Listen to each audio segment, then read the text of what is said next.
Welcome to episode 2 of the Triple C podcast. That would be what is it, Michael? Cool Cheeto consumers. The crisp Cheeto consumers. Okay, crisp. We'll go with Gotta crisp. keep it crispy. All right, keep it crispy. Crispy consumers of Cheetos. And just me and Michael so far. We are welcoming Bob the Odd, Diorama builder extraordinaire. If you're not familiar with his YouTube channel, we'll link it in the description box below. Definitely go check it out. Especially if you're new to making dioramas, got great tutorials on a lot of different things, be it like fake water, like ponds, stuff like that, to brick things, to rock, all done with foam. So we are excited to have him on. And Mr. Odd, how are you? Hopefully, I'm unrobotic. Yeah, it sounds a lot better now. So Awesome. thanks for fighting with the technical difficulties. Well, And for people who don't know you that well, you live in Missouri, correct? yes, I live in the armpit of the United States. Well, Missouri might be better than miserable soda, because I used to live there and it sucked. Well, it's not. It's like any place, man. You live in a place. Once you've exhausted pretty much everything there is to do there, it's boring. The grass is always greener somewhere else. So Yeah. it's. And you were born and raised there? No, I was born in Virginia, moved to Maryland, lived there until I was 12, 13. Then I moved out this way. Okay. All right, yeah, I was about to ask you if you lived. So have you lived anywhere else as an adult? No, Okay, no. I always lived in Missouri as an adult. gotcha. Yeah, you're pronouncing it wrong, Todd. It's misery. Yeah. Because it sucks. It's the armpit. There you go. Yeah.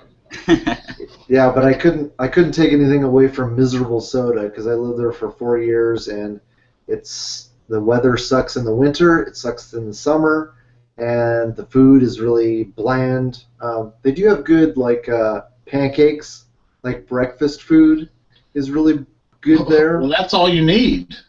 Well, yeah, it's kind of hard to argue with that, but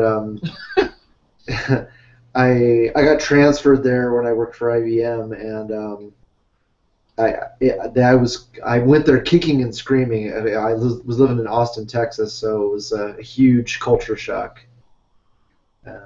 But that was a long time ago. So you have been less active lately on YouTube. You just kind of taken a break from doing projects? Well, it's kind of a personal thing that I don't usually unburden my personal shit onto people usually, but in my opinion, I don't honestly know. I've never been diagnosed. I think I've been suffering through bouts of depression, a chemical depression, and there are some times, and like I said, I'm not fishing for any kind of sympathy, but there's days when in my mind, think, man, I'm gonna go work on something. I'll come in here to my workbench, all my shit's laid out, and I look at it, and I just think, oh fuck it, I give it, and I go back and watch television. I just don't have that motivation, and that's a part of the reason why recently I had left a lot of the groups and stuff like that, because I just wasn't. I figured I wasn't contributing, and it was just I go through this sometimes. I'm trying to get more active again. I started back up playing. Did a couple of videos a little while back, and at the same time, if I'm not getting stuff in, I haven't been working on anything. And then when you don't buy anything, I mean, a lot of my stuff I pre-order through Big Bad Toy Store. Well, I use their pile of loot. So when that shit piles up for 3 months, those 3 months I'm not buying anything, or I don't have anything to go, hey, this is what I got this week, or this is what I got this month. So it's just sitting there Big Bad, and then it finally comes in. And I get this box that you can't fit in the trunk of your car because they should have shipped it by, they practically had to dump it out of the back of a cargo plane coming by parachute because the damn box is so big.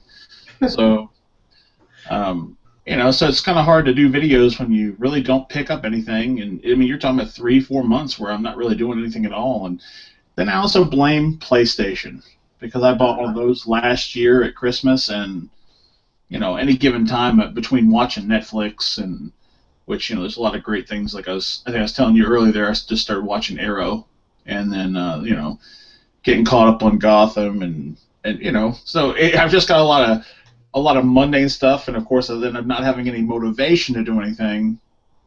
Puts me in that position where I can just sit back and binge watch television all day, and that's all I do all day long. So it doesn't leave much room for the hobby. I'm still collecting though, but just not doing anything with it.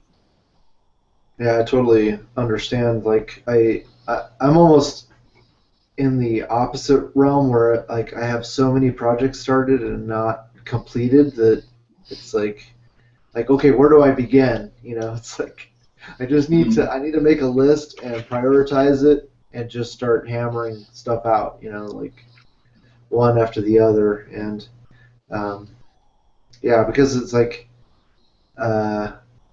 I probably have ADD where it's like I have an idea of something that I want to do, and then something else comes along and like, oh, I want to do that, and it's and then as far as being inspired to like I keep threatening that I'm going to start making some dioramas, and I just have to devote the time to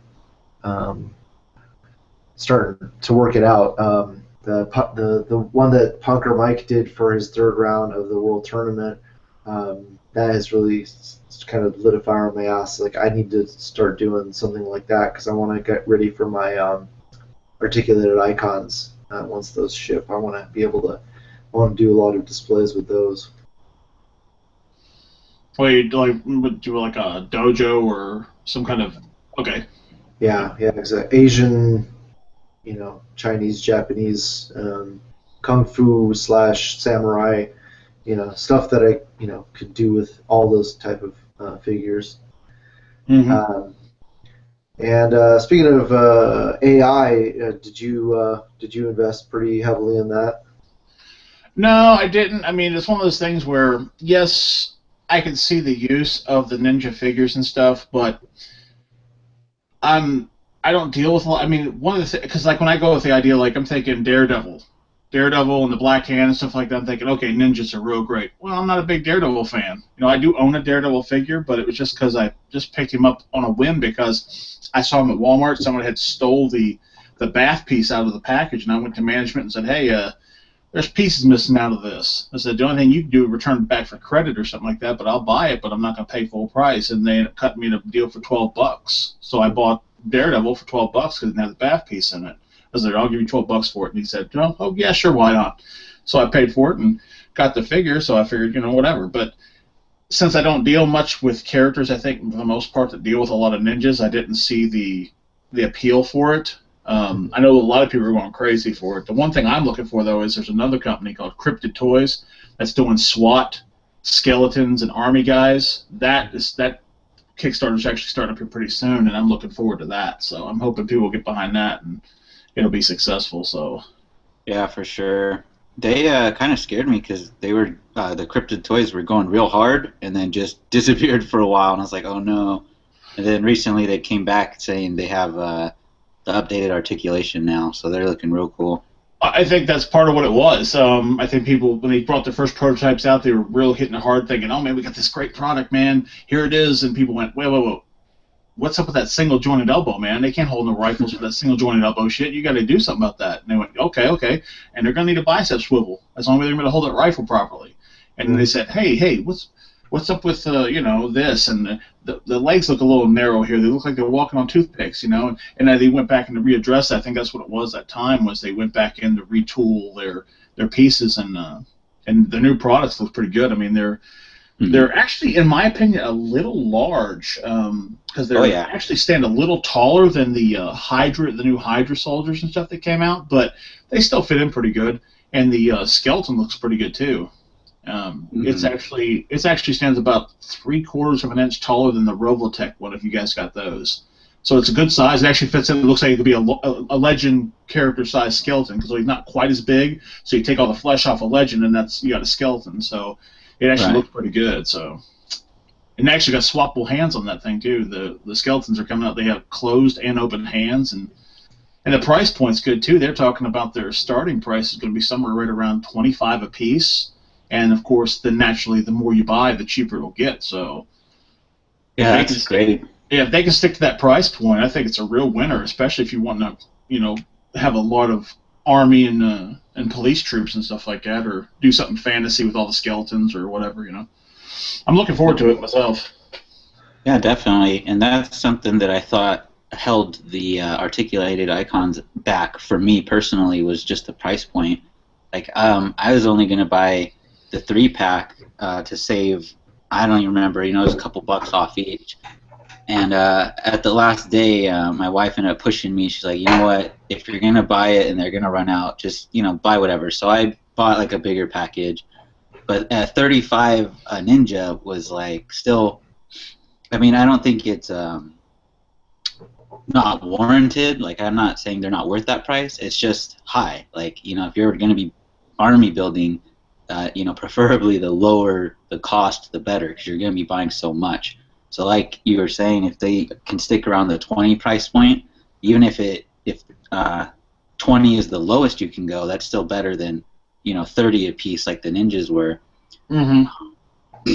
And I think it's more relevant too. Is like the Ninjas are so cool, but if you took all the collective superheroes and genres and everything, there's a lot less Ninjas than there are military, police, SWAT type of people involved. Like you could have Daredevil fighting ninjas, but Daredevil also fights police. So yeah, that's the thing. They make good fodder for just about any kind of. I mean, even modern day things. You could have Spider-Man swinging through a scene, just have a couple random cops, and all decked out there looking at him as he swings by. They have a lot of good uses, and that's, like I said, that's nothing to knock the icons. I mean, they look real good, and I was looking through a lot of stuff. In fact, the modern Ninja to me looked really fantastic, but again, the price point thing, and again, like you, I'm not saying they're not worth it. It's just they are a little pricey, and I'm not saying you won't get every bit of bang for your buck, but they are a little high, and especially because I saw some of those packages, man, people were talking about dropping $600 and shit. I'm like, whoa, that's a lot of damn money to drop on some figures, and it's like, whew, $600. It's like, whew, I don't know, man. It is no what it doubt. is.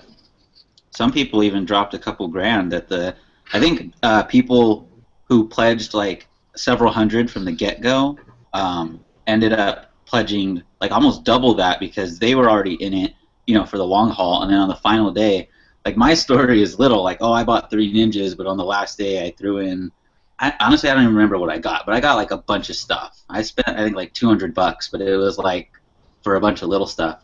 Well, that same mentality, but to those dudes who already dropped 500-600, some dudes I saw drop $2,000, and those are just people that I like know of. Like there may be people out there who dropped even higher than that at the last, like when you got your backer kit, which is good though because it shows the money is there for these companies. Like it gives me hope that Cryptid Toys will do well and won't, like the community won't let them down. I have been dying to get samurai figures for so long that I went full force. Totally excited for those. For the price point, I mean, they're coming up to be $30, $35 a piece or something like that, I think, or somewhere in that area for a figure that you're not going to have on display necessarily all the time. Some people will. I mean, somebody who likes to have the setups in their detail or something like that, but dude, I got so much stuff, I can't have that stuff set up all the time. I mean, I originally started buying the Stargate figures when they first came out years back, and I've had them displayed forever. I had to take them down so I could rotate them out to put something else up. I just got too much shit, man. I got more. There are kids that cry because I have so many toys compared. They see it and they're like, because I got so many toys versus. I could keep an entire a whole school happy. I got so much, and it's like, Yeah. I just got too much. So, what other things are you excited about for 2016 figure-wise coming out? The stuff I saw come up for the I don't know, like Toy Fair, and of course naturally we got San Diego coming up, and they'll reveal more shit because I know, for instance, we didn't see like the Crossbones and the Iron Skull and King Cobra stuff you talked about in your video, so we didn't see any of those.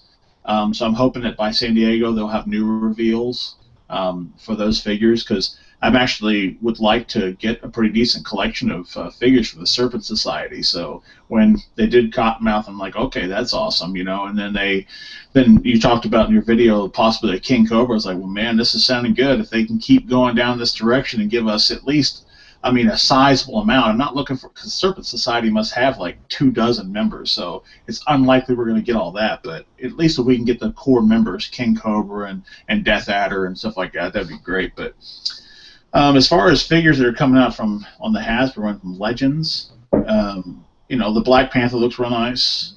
The Nick Fury, definitely, I could see that definitely be a new army builder because, well, it's, you know, basically a soldier body. You can swap stuff out, and they got the plain, you know, shield agent head with the helmet and all that stuff. So that'd be the next one that's hard to get a hold of because somebody army build it too. Yeah, for sure. There's so many people that weren't able to get the 2-packs. I only have 6, I think, and I think I have four males and 2 females, and they you know, they weren't that cheap. I don't. That's the thing. I don't go crazy. I mean, you got somebody like Boog who have like 20+ army builders and stuff. And it's like, to me, sometimes it can be good, but well, I figure once you, if I'm setting up a scene, let's say I'm going to set up a Cap America with Baron Strucker, the Red Skull, or something like that, and a whole Hydra versus Shield thing, and I got 5 of this and 5 of that. After a while, man, the scene looks pretty damn busy. So if you, to me, 5 is a good number. I usually go for 5 army builders. I usually don't go much over that. I think I got 6 aim right now, but I think that's my highest army builder. Yeah. But it'll give people that Nick Fury would definitely give people a chance to get a couple of new Shield agents that'll really be comparable to the new Hydra ones that came out a couple years back. So I wouldn't mind picking up that nuke that's coming out. Definitely the Punisher. I'm going to get that for sure. Probably get more than one just because I'm Punisher nuts. And then let's see. Then those Mezco joints that are coming out, man. Both those Punishers are definitely coming over me, and that'll be $150 or something dropped right there between the 2 of them. Yeah. Crazy. Yeah, I'm not a very big Punisher fan, but that modern one. I mean, they're both nice, but the modern one I think is, for me, is a good investment since the one we're getting from Hasbro, like Michael was saying in the last episode, is very easy to turn into a classic Punisher. I can see that. Yeah, that's but yeah, they look amazing. It's like I'm not huge on cloth figures, and I'm not a big fan of Mezco per se. But I never was a big fan of cloth until I started buying 1/6 scale stuff. I mean, to me, it's what they're trying to do, man. Mezco's trying to bridge that gap between the stuff you get from Hasbro to Hot Toys. They're basically become miniaturized Hot Toys, what they're doing. And so far, what they've done for prototypes, they're doing it. It looks good. I mean, I've seen the stuff they've got out so far, like the Judge Dredd and stuff like that. It looks fantastic. And I don't personally own it, but all the pictures I've seen looks epic. And then I'm not a Green Arrow fan at all, even though I've been watching Arrow. That Green Arrow they had on display looks phenomenal. I loved it. I think I might buy it just because it looks phenomenal. I don't know if I will or not, but it looks fantastic. Yeah, I totally agree. It's going to be great just as a fan of figures and A.C.B.A. to see what people do with those. It's going to look amazing. I have right here on top shelf a couple of 3A figures that have cloth, and that's all cloth costume with the exception of the backpack. But pretty impressed with what they've been able to pull off. But Hasbro, they have not, like that new Luke that's coming out. That looks horrible. That robe looks horrible. Well, it's the difference you're talking about, though. I mean, with Hasbro, you're talking about a toy company, and they're making toys. Now, while, yes, a lot of the stuff they're producing, like a lot of the Legend stuff like that, and the 6-inch Black series, they're definitely gearing towards the collectible crowd. They don't produce collectibles. Mezco, 3A, these guys, they make collectibles for guys who collect or girls who collect. They're making collectibles, which means they're putting in that extra stuff. They're doing better tailored stuff. They're putting their attention to detail because they know that they're catering to what I refer to as more of a mature audience. They're expecting more. There's some people who are going to stick with Legends no matter what, but that's exactly what you're going to get. You're going to get a toy company producing toys that are collectible versus a company that is producing collectibles. And there is a difference. It's like DC Collectibles, sometimes their articulation sucks, but the figures themselves, they look fantastic. You will not find, I don't think, more detailed and better sculpted and painted figures. DC Collectibles does fantastic, but we all know, anybody who owns it knows that cheap clear plastic that they use for their joints is garbage because they don't really concern themselves so much with the articulation. It's more just the visuals of it all. They're producing collectibles, and that's the difference. So Hasbro in itself, when they produced like the Emperor, everybody complained about the Emperor's hood not fitting properly, and they're producing this. Some poor Chinese guy or something in a factory is pumping these things out, one robe every 25 seconds or something. It's not going to look real great. It's something they just can slap on the figure just to say, oh, we got a robe on there, and then they throw it in the package and ship it out to people for mass consumption. And you're just not going to get good quality that way. I mean, it's obvious. So every time we get Legends, every time you're looking for a figure, almost every the female figures look like one eye's looking at you, the other one's checking out what's on the other side of what's over here on the other side of their head, because they got this wonky eye thing, Yeah. And you sit there and go, well, we're paying this money for this. Could you guys step it up? And they go, well, yeah, that's what we're producing. So if you want it, you're going to buy it. If you don't, fuck off. And that's basically their opinion of the stuff. And because it's like, we're a toy company. You don't want it, don't buy it. Fuck you. And that's almost their opinion, I think.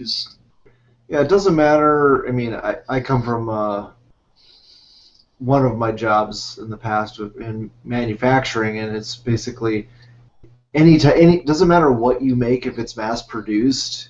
They don't you're trying to achieve a certain price point. So unless you want to pay more and you can afford for better quality, but if you're trying to look for a $20 figure, you're going to get $20 quality.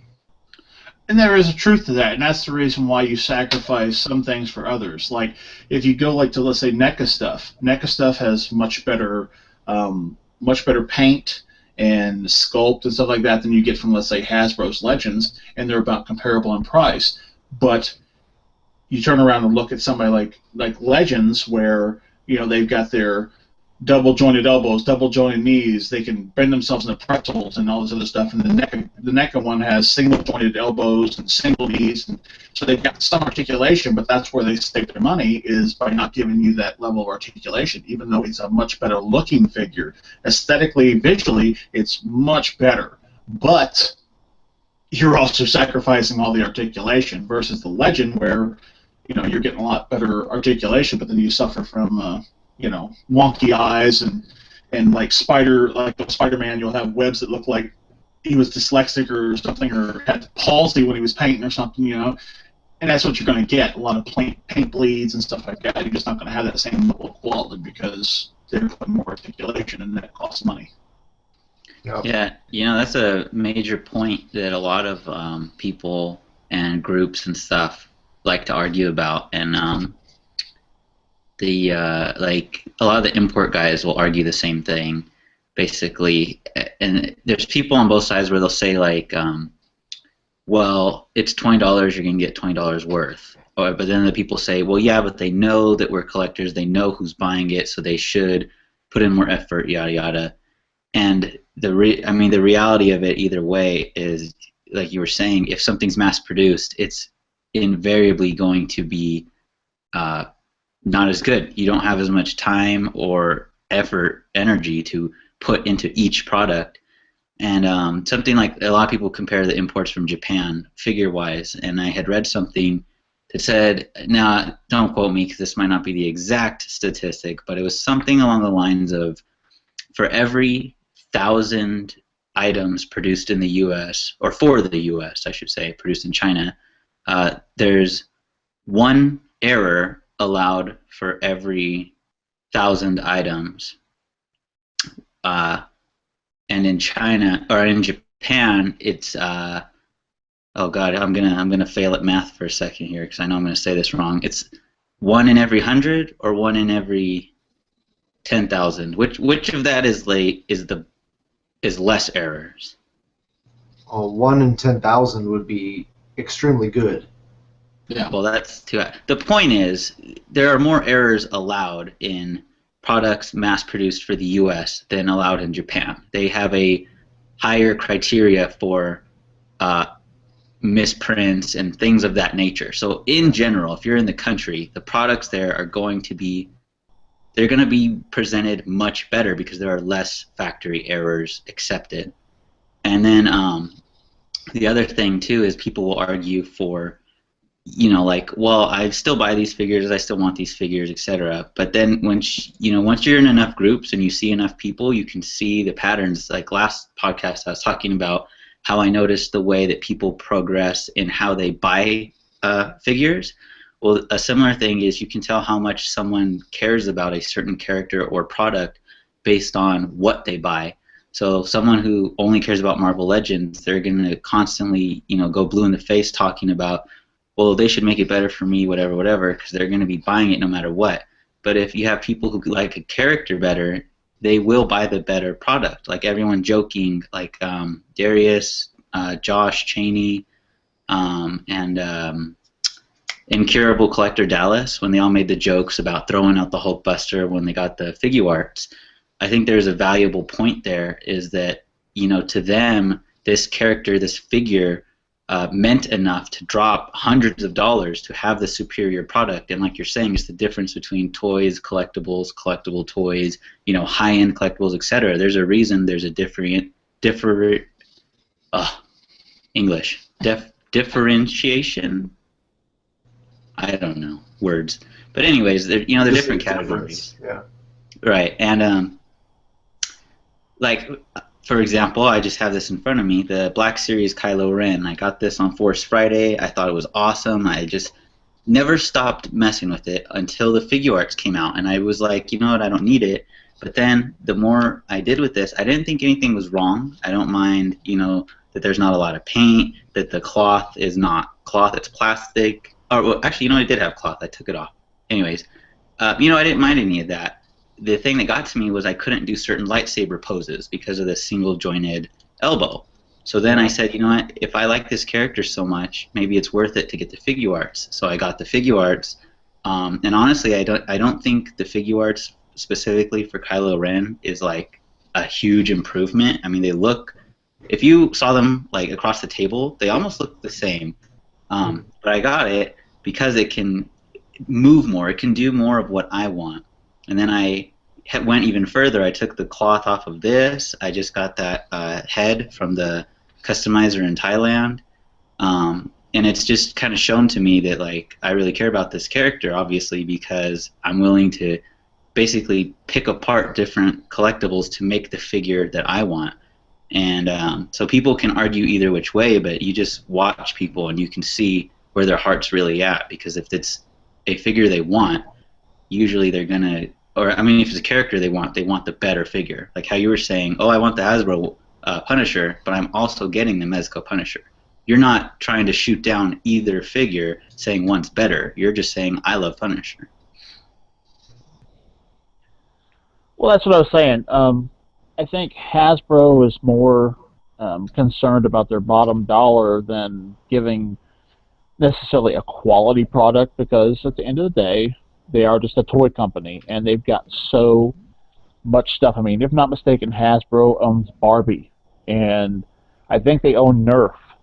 And when you start looking at all that stuff, they make so much money off that stuff that when it comes down to Legends or, when they had the MUs or whatever, it doesn't. It's like a small blip on the radar. Yeah. Well, it's Nerf for nothing. I think actually Mattel owns Barbie, but yeah, they kind of, well, number one, they have to spend so much for the license for Star Wars and for Marvel stuff that they have to cut corners wherever they can. But yeah, it's all just, and they still have that mindset of which I don't blame them. It's this is, we make figures we make toys for kids. They don't have that adult collector focus, which it frustrates us, but in reality, these are supposed to be for kids. Well, it is, and I think to some extent it would be actually, I don't know if it necessarily be good or not. It maybe have its up and downs, but if another company was to able to secure the Legends rights or the Marvel rights from Hasbro, they'd sell them off to another company that was more devoted to that line to make it something better. But I think that while we get better quality from a smaller company that was devoting its energies to it, you wouldn't get what you're getting now, which is a wide variety of new characters coming out. Even as abstract, even as weird as some of the picks that they've got coming out, these oddball picks that they've got coming out sometimes. Like, why did all of a sudden out of the clear blue sky they decide to start getting into the Serpent Society? Why? What's spawning that? And but you wouldn't even be getting any of that if they were, I think, a smaller company, because they try to stick with some stuff that was safe versus trying to branch out, because that would be something that would be a company killer if it wasn't successful. Yeah, I was talking about in our first episode of the podcast about there seems to be ADD going on with the character selection. It's like, it's just frustrating that we can't complete a team. You're talking about the Serpent Society. We got Constrictor, and then here it is. Finally, how many years? 3 years later, we're finally getting another member. And if we're lucky, we should be getting King Cobra as well this year. So that'll be another member. But who's to say what's going to come out next year, unless they do a box set like from Amazon or Entertainment Earth or SDCC. Well, to give them some credit, they have been listening more than they have in the past, and True.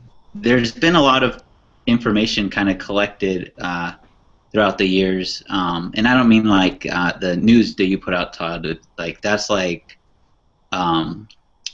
consumer news, I mean, like the news about like the people and stuff. Like, for example, just having David Vonner on Facebook and stuff, and kind of picking things up from him, Jesse Falcon, etc. So we know that Hasbro works in factions. Like, there's a team that does Marvel Legends. It's not like you walk into Hasbro and it's all Santa's workshop. It's all being produced in the same spot. They have their divisions, but we have heard from the Black Series guys about the single jointed elbows and stuff. They have said, like, exactly what Bob said earlier, they don't care. You will buy this either way. A Star Wars person will buy these. We don't give a shit. And then you have the Marvel Legends department, who has more recently been willing to do interviews, been working with the community, admitting the community exists, like in the past. Did you see the A.C.B.A. poll? No, what are you talking about? And they probably had that shit pinned on the board, picking the characters off of. Now they're at least willing to, talk about it. And so I think, but I don't think it's because, like you were saying, that they're more devoted to the line. It has to be the sales, because the sales have just been through the roof. Last year was the most Marvel Legends characters produced in a single year ever, compared to Toy Biz, to anybody. In 1 year, the amount of characters produced, well beyond. But we know, like, from people like David Vonner, like his interviews and stuff over the years of just talking to him, what was it like at Hasbro, yada yada. He was a real comic head. He knew a lot of stuff. He would talk to people, and most of the time it went over their heads. So when him and some other people got the boot, we know now that the passion may not be there, but the consumer still has power, because if you buy a lot of something you like, it's going to push people who only look at money to do what you want. You know, if they're doing stuff you don't like, don't buy it. Like, if you really did not want them to finish the Serpent Society, I mean, you would have to get thousands, millions of people behind you, but don't buy King Cobra, and I bet you they'd probably nix Serpent Society and go with a different team. So it's just, you know, you have to, with the way the companies work and how they change people every so often, you just got to kind of know where they're at to be able to know how you can influence the market for, you know, the people. Yeah.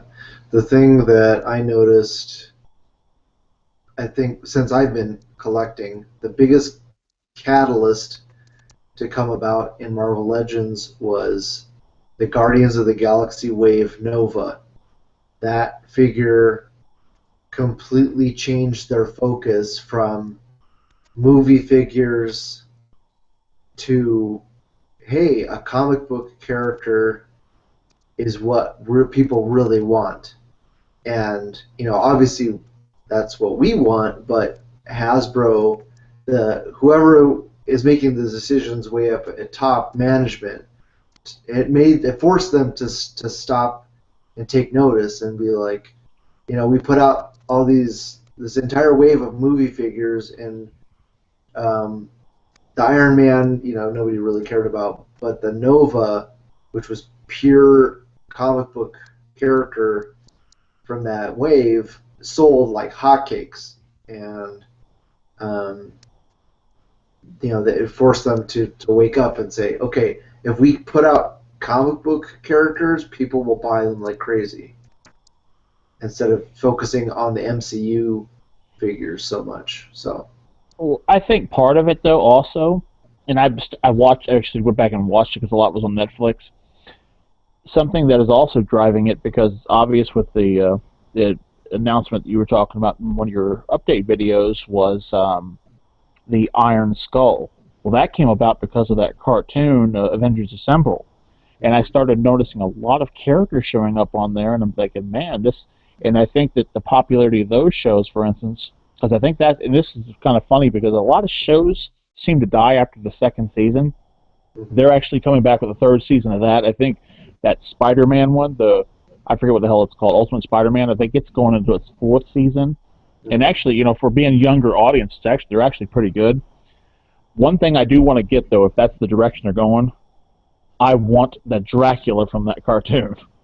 I don't know why, but man, that Dracula in there is badass. I really want a Dracula figure now. With the white hair and all that shit, man, I think he looks awesome. Huh. But yeah, I tried getting into the show when it first came out, and I think I watched like the first 5 episodes, and my biggest problem was the voice acting. It wasn't so much the people doing it; it was the voices just sounded way too amateur, not way too young. You know, there wasn't enough difference between the way, let's say, Cap talked and Iron Man or Thor or whoever. You know, it was kind of like the same person was doing all the voices, at least for the male characters. And well, I think part of that has to do, like I said, because I think it was aimed. I think the rating on it is, you know, youth 7+ or something like that. It's made for younger audiences, but for what it is, I think it's a really good show. But I just say it was really interesting to see some of the characters they decided to use in there. Like, it was just funny to me, some of the characters they decided to use out of the clear blue sky, because like, for instance, the average person has no idea who the hell Akuma is. Who the fuck is that? You know, people who read comic books know who Akuma is, but the average person watching television or sitting at home has no idea. But that's one of the people they decided to use as the main villain running through the whole arc of the TV show is Akuma. It's like, okay, why'd they pick that guy? Or Dracula. Who would have thought Dracula is showing up in that cartoon, you know? But it works. And they actually pulled Hyperion is in there a lot, and they end up bringing in the whole Squadron Supreme. Oh, cool. Which would be kind of a cool team to build too. You know, it's basically Marvel's Justice League.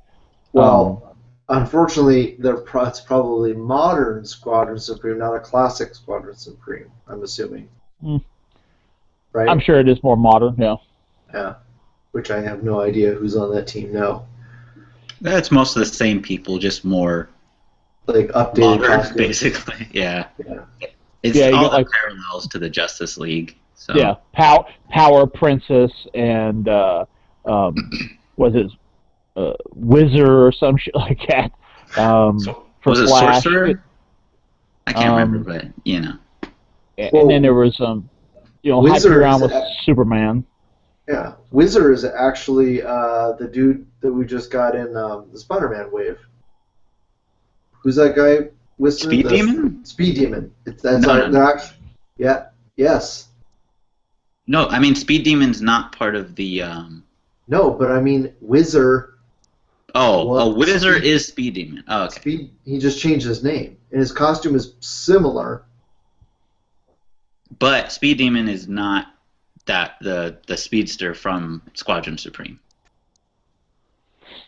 All right. Yeah, I don't remember all the names, but all I'm saying is that they introduce all these characters that the average person would have no idea who the hell the Squadron Supreme was. You'd have to be a comic fan to know who they were. Everybody knows who Spider-Man is. Everybody knows who Captain America is by now, and so on and so forth. But man, they introduced in that new Avengers cartoon, they introduced these characters like they're it's like, why did they pick these guys? Who over there was deciding on these particular characters to go with? Because it seems like there's no mass appeal for these characters, and which is great. Which is great from a comic book standpoint, because if you can introduce those characters into a TV show like that, it introduces kids.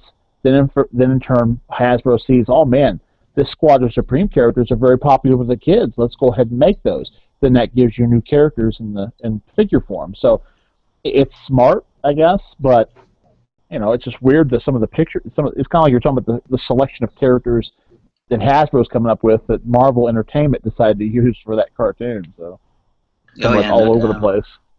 Like what was that girl? Is it White Tiger? Is that the name? Yep. Yeah, that's why we got her, because she's one of the mainstays on Ultimate Spider-Man. Mm-hmm. Yep. That's what I'm saying. I think they're pulling from there because you've got Nova on there too. Nova's on there, and then like I said, Iron Skull's coming up, and it's just you start looking at it, you're watching those cartoons, and it's like, okay, Taskmaster was on the Ultimate Spider-Man. Now we get Taskmaster. I mean, and Coulson too. I think that's actually helping us get things that are closer to versus the cinematic universe, where they can back that up, is by relating back to the cartoons that are coming out too. Where instead of just relying upon it versus people saying, well, we're getting these comic book characters, but I don't think that's really what it is from their standpoint. They're thinking, okay, we've got these live action superheroes like Robert and Chris Evans. We're going to put his character out, and then we got this Taskmaster guy who was on Ultimate Spider-Man, and they're looking I think they're looking completely from the media, and they aren't even looking at comic books. So I think, honestly, a lot of the stuff you're going to start seeing coming out, if you're watching either the movies or the cartoons that are coming out, that's where they're pulling it from. It isn't comic books. People think it's comic books because they are pulling from comic books to put it into the cartoons. Yeah. But they are pulling from the cartoons to give you figures. Yeah, I think that's where some of the... We're seeing Disney's influence, basically. Yeah. Yeah. Well, yeah, there's a lot of evidence for that, too. Like, right now, what's going on with Young Justice, how they originally nixed it, and they said they were trying to go with some other shows, but then years later, it comes out they cut it because the toy lines did horribly. Like, they did the show, then started putting out the toys. Toys didn't sell, so they dropped the show, even though everybody loved the show. Toys didn't do well. And then kind of harkening back to what I was saying, how you appeal to people with money, you just need the masses. So like what they're doing right now, if you're watching this when it first comes out, on Netflix they have Young Justice, and they said if they get enough people watching that, they'll consider doing a season 3, basically just to, for the people for the viewers, not for consumers per se. Like, now's your chance to influence it, but before, the toys weren't doing well, so... Well, I think what's helping that, too, is the idea behind now all these other separate companies are getting into doing their own programming, and that's what Netflix is doing. It's going to be a Netflix original, the whole third season. So, I mean, we've seen that more and more. I mean, look at how well some of these new series like Jessica Jones and Daredevil and stuff like that, how well they're doing. And it's just one of those things that all these new companies saying, hey, we can do original programming. We don't just have to put out, the same stuff. We can, that started back when they, what's it, American Movie Class or whatever it was, started picking up Walking Dead of all things. And they realized, well, man, we as a cable company who just used to replay old movies, we can have our own original shit here. And then, of course, all these people start doing their own original stuff. I think it's really giving a chance for things to have second breath and have a new, have new stuff, because people are saying, well, it may not be mass marketable enough to put on main as an audience for this. We can make this ourselves, and people will watch it. And that's where you're talking about that whole the Young Justice. There's an audience for it, just not enough to carry it on, ABC or NBC or whatever, or Cartoon Network. They want something that's going to pull in much, much higher ratings than that. And, I think it's going to do much better on a smaller platform. Well, it's a perfect time now. It's the age of nostalgia, too. All the 90s babies like me, we're all like we're getting not quite there, but to the age where, we're driving the economy and stuff. And right now, a lot of us are in our 20s. We have, so to speak, money to burn. Not really. Most millennials are broke. But, people getting tax returns, it's not going into their, savings. They're like, what figures can I buy? What can I buy? And so that age of nostalgia, everything from the 90s was great. And so now they're bringing it back. We're getting Fuller House also on Netflix. Just so much. All those old shows and franchises and characters are getting new life. You could even say Spider-Man, because how Marvel declared bankruptcy in, was it the late 90s or whenever they did, and Spider-Man Unlimited was on TV, and they cut it, and you didn't get a good Spider-Man show for a while. And now Spider-Man's one of their main shows again. Like you said, it's going on its 4th season, when there was a time when Spider-Man couldn't even survive half of a season. Yeah. Mm-hmm. So speaking of Netflix and Marvel, we know that you're. Is it safe to say your favorite character is the Punisher? For mine, yes, definitely from Marvel. Yeah. As far as main characters, Marvel produces, I got 2 of them, and it's Iron Man and Punisher. Those are my 2 favorites. So you must be pretty excited for season 2 of Daredevil when Punisher's making an appearance. Oh yeah, oh hell yeah! I saw that trailer they did, and some of the don't stuff. Don't spoil anything. I don't watch trailers. No, I'm not. I'm not gonna. Yeah, I'm not saying nothing. I'm just saying from the trailers, just some of the stuff he said in there. And at first, I'm not a fan of that guy, the main actor, because I saw him as Shane and as on Walking Dead, and I think the character of Shane is what turned me off to him, because Shane was a shithead, and everybody knows it, and I think it kind of soured me to him as an actor, because that's really all I know him from. But though I saw the trailers for this new thing, and I think he's going to kill it, and I think he just got it. I think it's going to be a really great portrayal, and I think the season is going to be really great. And if they decide to go with him for the spinoff, because they're talking about doing a Punisher spinoff, its own series, man, I think it's going to be awesome. So I'm really looking forward to it. Really looking forward to it. What did you think of Jessica Jones? I thought it was a little slow, but still very good. When it comes to a lot of the comic properties, I expect a pretty good range of action. I watch an Arrow now, and I watched Daredevil, even though at times it dragged a little bit, I think, too, but it was a little slow. Naturally, I loved the Purple Man, Kilgrave. I thought he was awesome. I sit there and I was talking to my mother, for instance, talking about all the stuff he would do, and I'm sitting there laughing. My mother goes, "That's horrible. Why are you laughing?" I was like, "Because I think he's great. I think it's just awesome, some of the stuff he did." But that just shows how sinister I am. I think he's awesome. I think you and I both have a dark sense of humor. So we appreciate. But overall, I thought it was really good, though. I mean, yeah, in some ways I liked it more than Daredevil, but in others, I mean, it wasn't without its flaws. But the only major problem I had with Jessica Jones was the ending, the final episode. yeah. But I thought the pacing was a little better uh, in some parts. Some episodes of Daredevil frustrated me where they were just like Foggy and what's her name would be sitting in the office just talking, and it was like, how are you guys making any money? You're just sitting around, like, you know what I mean? Like, how, living in Manhattan is super expensive. How can you afford to just sit on your ass and not have a caseload? You know what I mean? It's like you have no clients.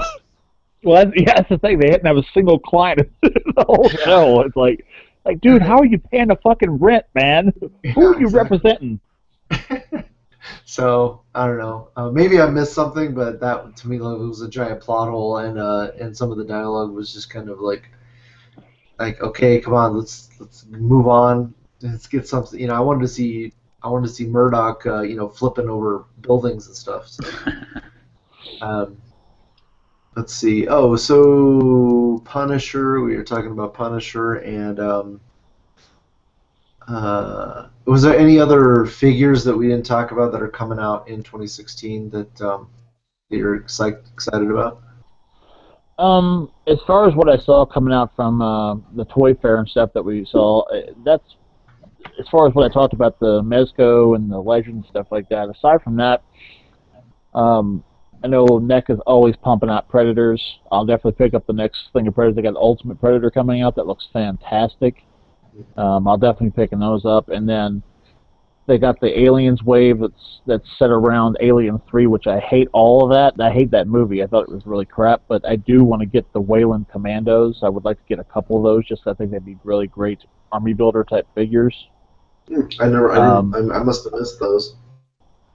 Yeah, they're pretty nice. I mean, they got a whole flip up visor thing, and they're part of. It's got the Sigourney Weaver with the bald head as part of the wave, and it's got the dog alien in 2 different colors, I think, as part of the wave. But the Commandos are the 3rd figure, and there's like 3. Basically, it's 4 figures, but it's basically 3. The dog alien, he's 2 different colors, and you got Sigourney Weaver, and then the Wayland Commandos.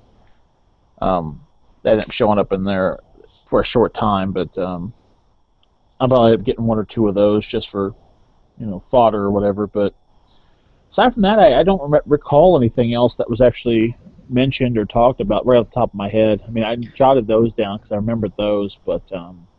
Did you see the Ash vs. Evil Dead stuff? I did, but I wasn't impressed by them. I doubt I'll pick them up. I mean, the show was kind of fun, but I like the movies a lot better.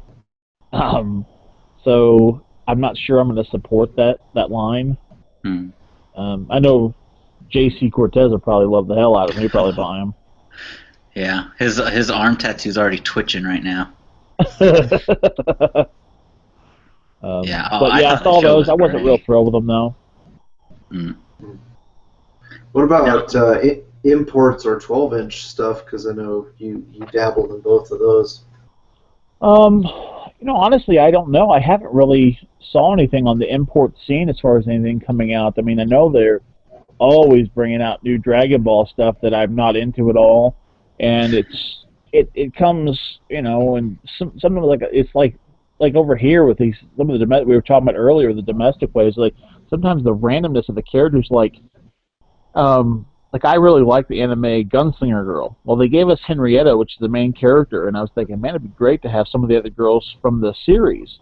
And then they never did anything with it. It's like she sold out completely. I mean, the first wave, when she came out, the pre-order sold out, and I've never seen her come back out again. They never put it to a second release or anything like that. So I'm thinking, okay, well, that to me seems pretty popular if she's sold out. I mean, I think wants more characters from that anime, her handler or other girls from nothing. So I really haven't seen much from that.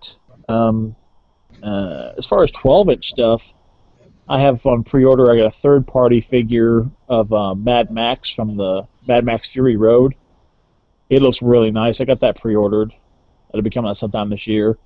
I got the surprise, surprise, the Sideshow's Punisher. I got that on pre-order. So that's a must right there for me. And a lot of stuff by Star Ace. They've got the Harry Potter line, and I know Harry Potter's not real popular within the A.C.B.A. group and all this. As far, I think I'm like one of the few people I know personally, besides me and John Smith, who really like Harry Potter. And but I've been picking up all that stuff, which is starting to get really expensive because they're dropping some stuff quick, man.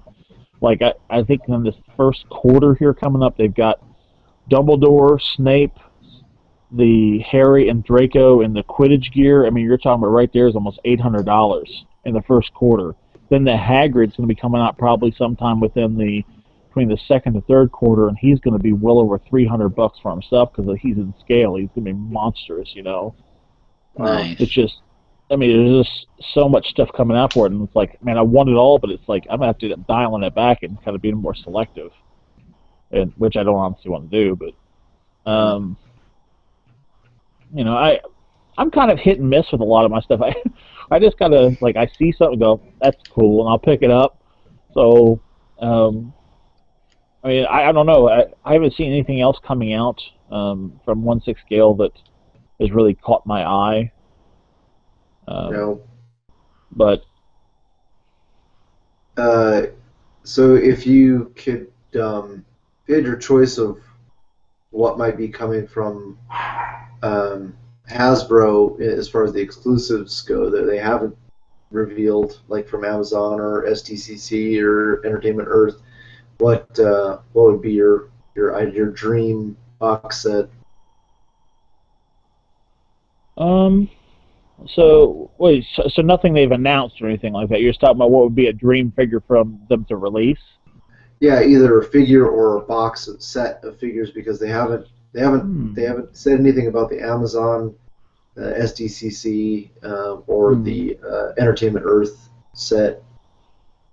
I think again it goes back to earlier what we talked about. I wouldn't mind getting some a Serpent Society box set. I think that'd be a good, even though I'm not going to, which would actually make me upset because I won't go to SDCC, and then the box set would be out the ass on eBay, and it's hard to get somebody, and understandably, somebody goes out there, the last thing they want to do is take a damn grocery list with them for every Tom, Dick, and Harry that goes, hey, while you're out there, could you pick this up for me? So understandably, their whole day, they don't want to ruin it by having to fill all the orders for all the other people who aren't going. But that would be kind of cool to pick up. And like I said earlier, Dracula, I'd like to have a Dracula if they based him off of that cartoon. I mean, I really liked it. The whole image of him and everything, his look pretty medieval with the armor and the white long hair with the ponytail and stuff like that. He looked pretty cool. That'd be a pretty cool figure too. I'd really like to have that. Yeah, it'll be interesting to see what actually does show up at SDCC, because Dwight already said they're going to have 2 exclusives. So just like last year, even though one was a little bit of a legend and mostly MU, but you could, still fudge it. So I'm curious if they're going to do the same thing. They're going to do like a, half and half, and then like a full Legends set. It'll be interesting to see. You should have told them to just do one set and then save the money on the second set and put it into their damn website so it'll load this time when I try to order. Yeah, well, at least you have real internet now. Yeah. It was in the cart. Place order. Sorry, error. No. Yeah. I don't know, man. I think that whole exclusive things like that, especially the SDCC, I understand. I don't know. It's that whole thing. We're rewarding the fans for coming out and everything, and it's kind of become a staple. But for the people who want to have $3,000 to $4,000 to go to SDCC between the food, the lodging, and everything else, it's a real slap in the face to every collector if they can't jump on the Like let's say Hasbro Toy Shop puts up the box that they have left over, and they last about 3.5 seconds on there. It's like then every other person that wants it, it's like I understand. Yes, then that makes it more collectible and everything, but man, that's really. I mean, I think it's a real ass way to handle things, but because all it does is it drives the price up and screws the collectors. It's like to this day I still haven't gotten the albino predator. Oh, I remember that. I remember when that came out, and you were even like, "Hey guys, if you see this, Yeah, can you let me know?" because I was dumb, man. I looked at it first. I was like, I don't think I'm gonna bother with it. And Jr. Nightmare was going there. He went there and picked one up for himself, and all I had to do is because he even went and got me the Hugo Strange for the Arkham line. I said, hey man, if you're going by there, would you pick that up for me? And he did. He hooked me up, and it was great. And I did not ask him to pick me up the albino, and I had the money. I could have done it, and I didn't, and I've been kicking myself since. You're like Moby Dick now, man. Gotta hunt that white predator. Yeah, there you go. It'd be nice if Hasbro would, do like a collector's club where you, you had to lock in, like you had to pay in advance. You're guaranteed to buy whatever is going to be at SDCC. You might have to pay like a 10% markup, but you're guaranteed to get it. I'm sure tons of people would sign up for that. I'm actually surprised with the level of success it seems that Matty Collectors had that Hasbro hasn't tried to do something similar as far as doing a Legends exclusive kind of thing, like monthly figures that come out. It'd definitely be a way that, because then, you're going to get what you want, and it eliminates the need for going third party, which is selling it to Walmart or Target or any of that stuff. It just comes directly from Hasbro to their club and then to the hands of the collectors. I don't know why they haven't ever bothered to do that. Because, I mean, yes, Matty's had some ups and downs with that, but it seems like a good service. I mean, it keeps going on. I mean, their Master Universe has been going on for years. It's still going on. They're just now starting up the Thundercats one. It's going on now. It's like, it obviously works because they've been doing it for years, so you think it might be a good idea for them to try something like that. Yeah, I don't know. I've never been a part of anything like that. It does sound risky more for the collector because unless you have a say on what gets picked, what the selection is, that could be a real stinker, Yeah, that is a downside to it, yes, because they're going to decide. Now, usually, though, I know that their policy is to announce what's coming up for the year, so you could decide whether or not you could opt out of the club. Now, if I'm not mistaken, you get them at a discount rate. Basically, what you're doing is you pay a certain rate, you pay into the club, and that gets you the club exclusive. So, like for instance, let's say the Thundercats coming up, that gets you the old, decrepit, robe-wearing Mumra. He's only available through the club. So you pay in your $25 or $30 or whatever it is, and you're guaranteed to get him as an exclusive that pays for him. And then once you sign up for this thing, every month, you're paying in your $25 or $30 or $35 or whatever it is, and you get this figure shipped out. It pays for the figure, the shipping, and all that stuff, and it gets shipped out immediately. And they usually will announce the whole year's releases. But unfortunately, you're locked into a year. So if you sign up for it, let's say there's only like 6 figures out of the, 8 to 12 or whatever they're going to release in a year, you're unfortunately stuck buying the other ones too. At least is my understanding. So yes, you might get some stinkers, but you're also going to get all the shit you want to, and it's not this issue of, well, I have to go hunt it down in the wild, or I've got to do this, or, there's all this problems like back in the past where people are trying to get a hold of Deadpool or whatever. And I think even this time around, I mean, yes, their distribution's been a lot better over this past year or two, but I still think that like the Deadpool coming out is going to be a pain in the ass to try to find. Oh, yeah. If they don't make him 2 per case, somebody at Hasbro needs to lose their job. Oh, I'm sure he probably will. I still think he'll be. I still think he'll be hard to get though. Man, God help me if they make that X-Men wave another like true exclusive. Jesus. No, it's well, I can't say that for certain, but it does not sound like it's going to be. I think they would have said that at Toy Fair. I don't know, man. It's been my I- personal experience. The X-Men waves are like the hardest ones to get. Oh, yeah, no doubt. I don't think. Honestly, I don't think they've announced any any waves actually being exclusive. I think they're focusing their energies more on making their box sets exclusive because that's where you start seeing more of like Target box set, Amazon box sets. They're putting these like abstract things like the clear vision and this, that, and the other. They're packaging those as an exclusive that you can only get from this one particular store, or like the standalone Walgreens exclusives and stuff like that. But I haven't really heard them doing exclusive wave. Did they? They didn't do exclusive wave last year, did they?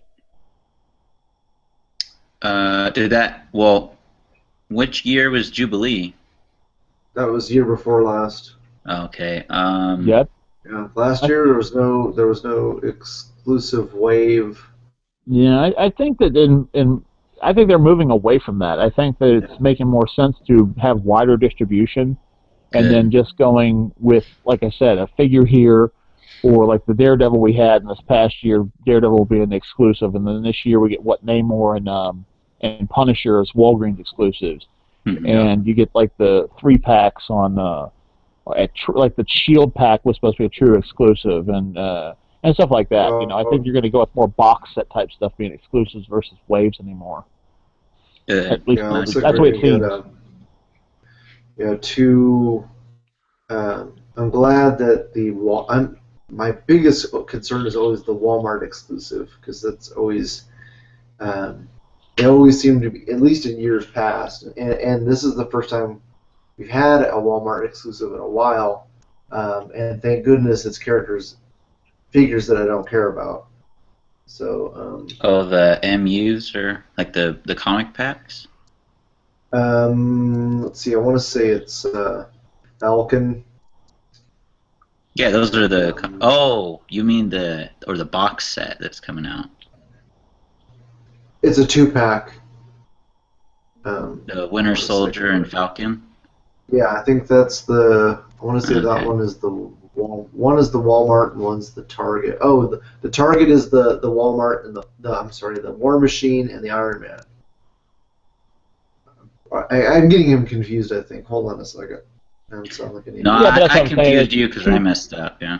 Yeah, that's like I said though. I think it's box sets and stuff like that. You're not going to get whole waves, I don't think, anymore that are exclusive because I think that not only is the consumer getting burnt, it's also cutting back on the ability of the consumer to get them, and they can sell better if everybody can get a hold of them. But at the same time, I think then the person who's selling them also tends to get burnt too because they're getting stuck with what they think, or if they're not getting the stuff in, or it's not selling properly, then they don't carry it. And we've seen that at Walmart before. You know, then if they have to clearance it, then they won't stock the shit again. So, Mhm. you know, so I think that the whole exclusive wave thing, I don't think is a sound plan anymore, and they're seeing that because, like I said, it wasn't last year, and so far from the news that Todd's brought out to us, I know has not talked about any exclusive waves except for just box sets. So I think that that's what they're going to start doing now is just doing the box sets or standalone figures. Yeah, Mhm. the true exclusive is the Vision, Kate Bishop, Hawkeye, and the Sam Wilson cap. The Walmart is the Falcon and Winter Soldier, and the Target is the War Machine and Iron Man. So I don't care about any of those because I think Vision. I can't remember. I want to say it's Vision in his new costume. I don't think Yeah. it's. Yeah, it's It- not. It's not movie Vision. It's the new comic Vision. Yeah, from the new series they have right now after Secret Wars, where Vision has like his own Vision family. Oh God, you're making my stomach like turning nuts. It's actually a trippy book. Like, it's kind of. I gave it a shot, and there's a lot of weird like moments where you're like, "Whoa, like what's going on here?" Like, kind of like if it was a movie, it'd be like maybe like a horror drama feel. Like you look around the corner and you see someone doing weird, and you're like, "What are you doing?" But As far as I'm Vision concerned, Marvel. family. Oh my God. I'm Marvel. excited for the Hawkeye, the girl, because I actually didn't read the main thing that she was in, but the Deadpool and Hawkeye miniseries from maybe it was 2014 it came out.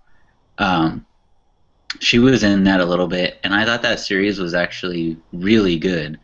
And one of the funniest things I've ever seen in comic books was a Halloween thing where she helps Deadpool get up after he's like been beat up, and she's like, "Oh, sorry about that. They didn't mess up your Freddy Krueger thing or something."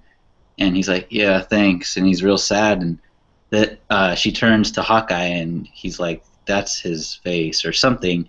And the joke I didn't think was that funny, but the artist, like the next thing, she turns around and smiles like, "Oh yeah," and then she turns back to Hawkeye, like no words, but her face is like, "Oh my God, like I can't believe I said that to him."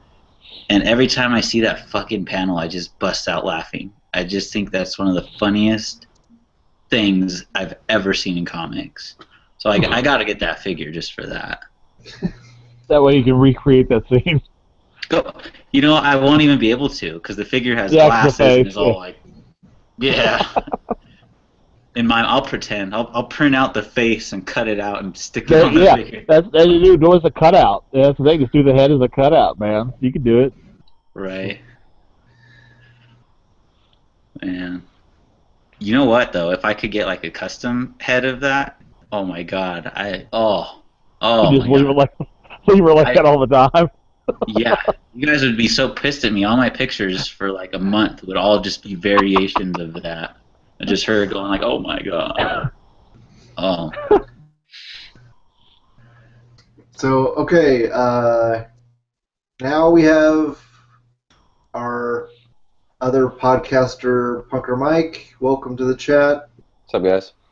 All right. So excuse him being tired from a long drive back from Frankensons. Yeah. Let's see. I think we're gonna start. Well, before we start asking Bob a bunch of interview questions, why don't we discuss the Deadpool movie? Because all of us have now seen it. Diego's not here, but we can ask him about it when he comes back. So, Bob, you just saw it for the first time today? Yeah, I went this morning. Got the matinee show. What did you think? I am not a big Deadpool fan. I watched it more just because I thought Ryan Reynolds would do really good with it because it fits his personality so well, and he was passionate about doing it, so I knew he'd do well in the part. And it was entertaining, but I don't think it was a stellar movie by any stretch. I think there were some real good, funny parts in it, but I would definitely only, out of 10 stars, I think I'd give it 6.5, maybe. It was enjoyable, though. I mean, it just, to me, didn't blow me away, though, where people were really hyping up, "Oh, man, this is great," and I just wasn't seeing that. Huh. Yeah, I would have thought you would have liked it more because you have a dark sense of humor like I do. Oh, no, there was great parts, and don't get me wrong. I mean, my favorite part, actually, was just a single line in there, but it was spoiled in the trailer when he's in the car, and he goes, "Have you seen this man?" I mean, I bust up laughing every time I see that, and then when he did in the movie, I laughed my ass off again, but that shit cracked me. "Have you seen this man?" God damn. Dude, that was great. Yeah, I can't wait to see it again because there's just things are happening so fast that you might miss it if you're turning to your girlfriend to talk or whatever. It's like it's a barrage of one-liners. Oh, definitely. I've had to keep myself under control, because you want to walk out of the movie quoting it, but that's technically the whole movie is one-liners. So if you do that, Like, if you have a friend that is a person like that, don't go with them to see the movie, because you'll just hear the movie the rest of the day through them. Yeah. What do you think, Punker Mike? No, the movie was really funny. It sucked because I was getting sick, so I had a cough. So I was like every time there was a really funny part, I was just having like an attack. Me and my girlfriend were just laughing so hard. Like when he took off his mask and it was like Hugh Jackman. It was like he had stapled on his forehead. Yeah. I was dying. That was funny. Just little things like that. The whole movie is pretty funny. Yeah, it's going to be a definitely, even if, so many people have already seen it, it's like the highest selling R-rated movie of all time, but there's going to be a whole generation of kids that were too young to see it in the theater that they're going to discover it, on video, and it's going to be just even bigger, it's going to be massive. Yeah, I was surprised how savage it was. Like, I knew it was going to be a lot of cussing and a lot of, like, dirty jokes and innuendo, but it actually went really far with a lot of the stuff. There's a little kid who's sitting in the theater, he's like 10 years old, sitting right in front of us, and during that strip club scene, his eyes are all big. Hell yeah. Hell But, like, yeah. the dad's like, the mom's like, oh, man, the dad's like, I ain't leaving. This movie's just getting good. Putting her hand over Junior's eyes. Yeah, I didn't really see. There were probably some kids, maybe, 13, 14, something like that. But I didn't see any young kids. So I was kind of pleased about that. Yeah, there's a handful. There's maybe at least like 5 that were from the age of like 10 to about 14. I was surprised. Overall, I think I loved the action. It was hard for my girlfriend because number one, she's not a geek like I am, and I like I like Deadpool, but I would not consider myself a Deadpool fan. Um, let's see. I like the comedy aspect of him more than just as like a useful character as far as like being an X-Force or whatever. I'm not an X-Men guy either, so but I thought it was I really appreciated the fact that they didn't do it they did it in a non-linear storyline, so kind of jumping back and forth in the timeline and that kind of stuff. That I think it would have been a lot less entertaining if it had just been like, here's his origin and progressing through the entire story to the end. It would have, a linear timeline I thought would have killed it. Well, I think that's what helped it from most origin stories suffer horribly because it starts off so slow, and it's half the movie you're waiting for the hero to become the hero or whatever. And I think that's how they saved it from being really stale, was by doing that, by starting off with action and kicking forward to the future and keeping it so it wasn't just this constant drag on waiting for him to become Deadpool, and yeah. So I think that really helped it out a lot. I think my biggest complaint, I mean, the love story angle to me was actually the weakest part of it because I don't really see him being a loving character, and to me, when they tried to get serious with him, when he was as serious as he could be, I think that fell really flat because it seemed completely to me out of character for him. Now, admittedly, I'm not a fan. I don't read his books, so I don't know if he ever does get serious at times in the books, but it doesn't seem like that's within his character. And I think that's more, again, in there for to be consumable by people who aren't unfamiliar with the character, to make him so, like, a guy can take his girl and she knows nothing about him or whatever, and she can still enjoy the movie because it's not a total, it's not, the whole thing isn't dick jokes and blood, Yeah. Mm-hmm. So there is a little something of substance to it, but I think that's the part that was the biggest letdown. Yeah, the action was really great, and the comedy was really good.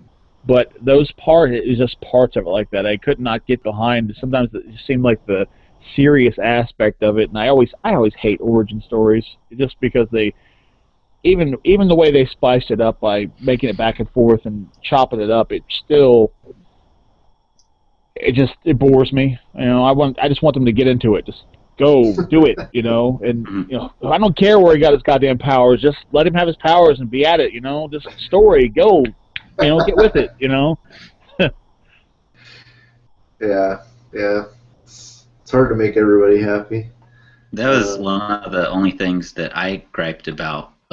Was it was so minor. I mean, I forgave it, watching the movie, but they went through all the effort of trying to be more comic accurate. But then in the movie, how he gets his power. Spoilers, by the way. I know we're so far past this, but spoilers.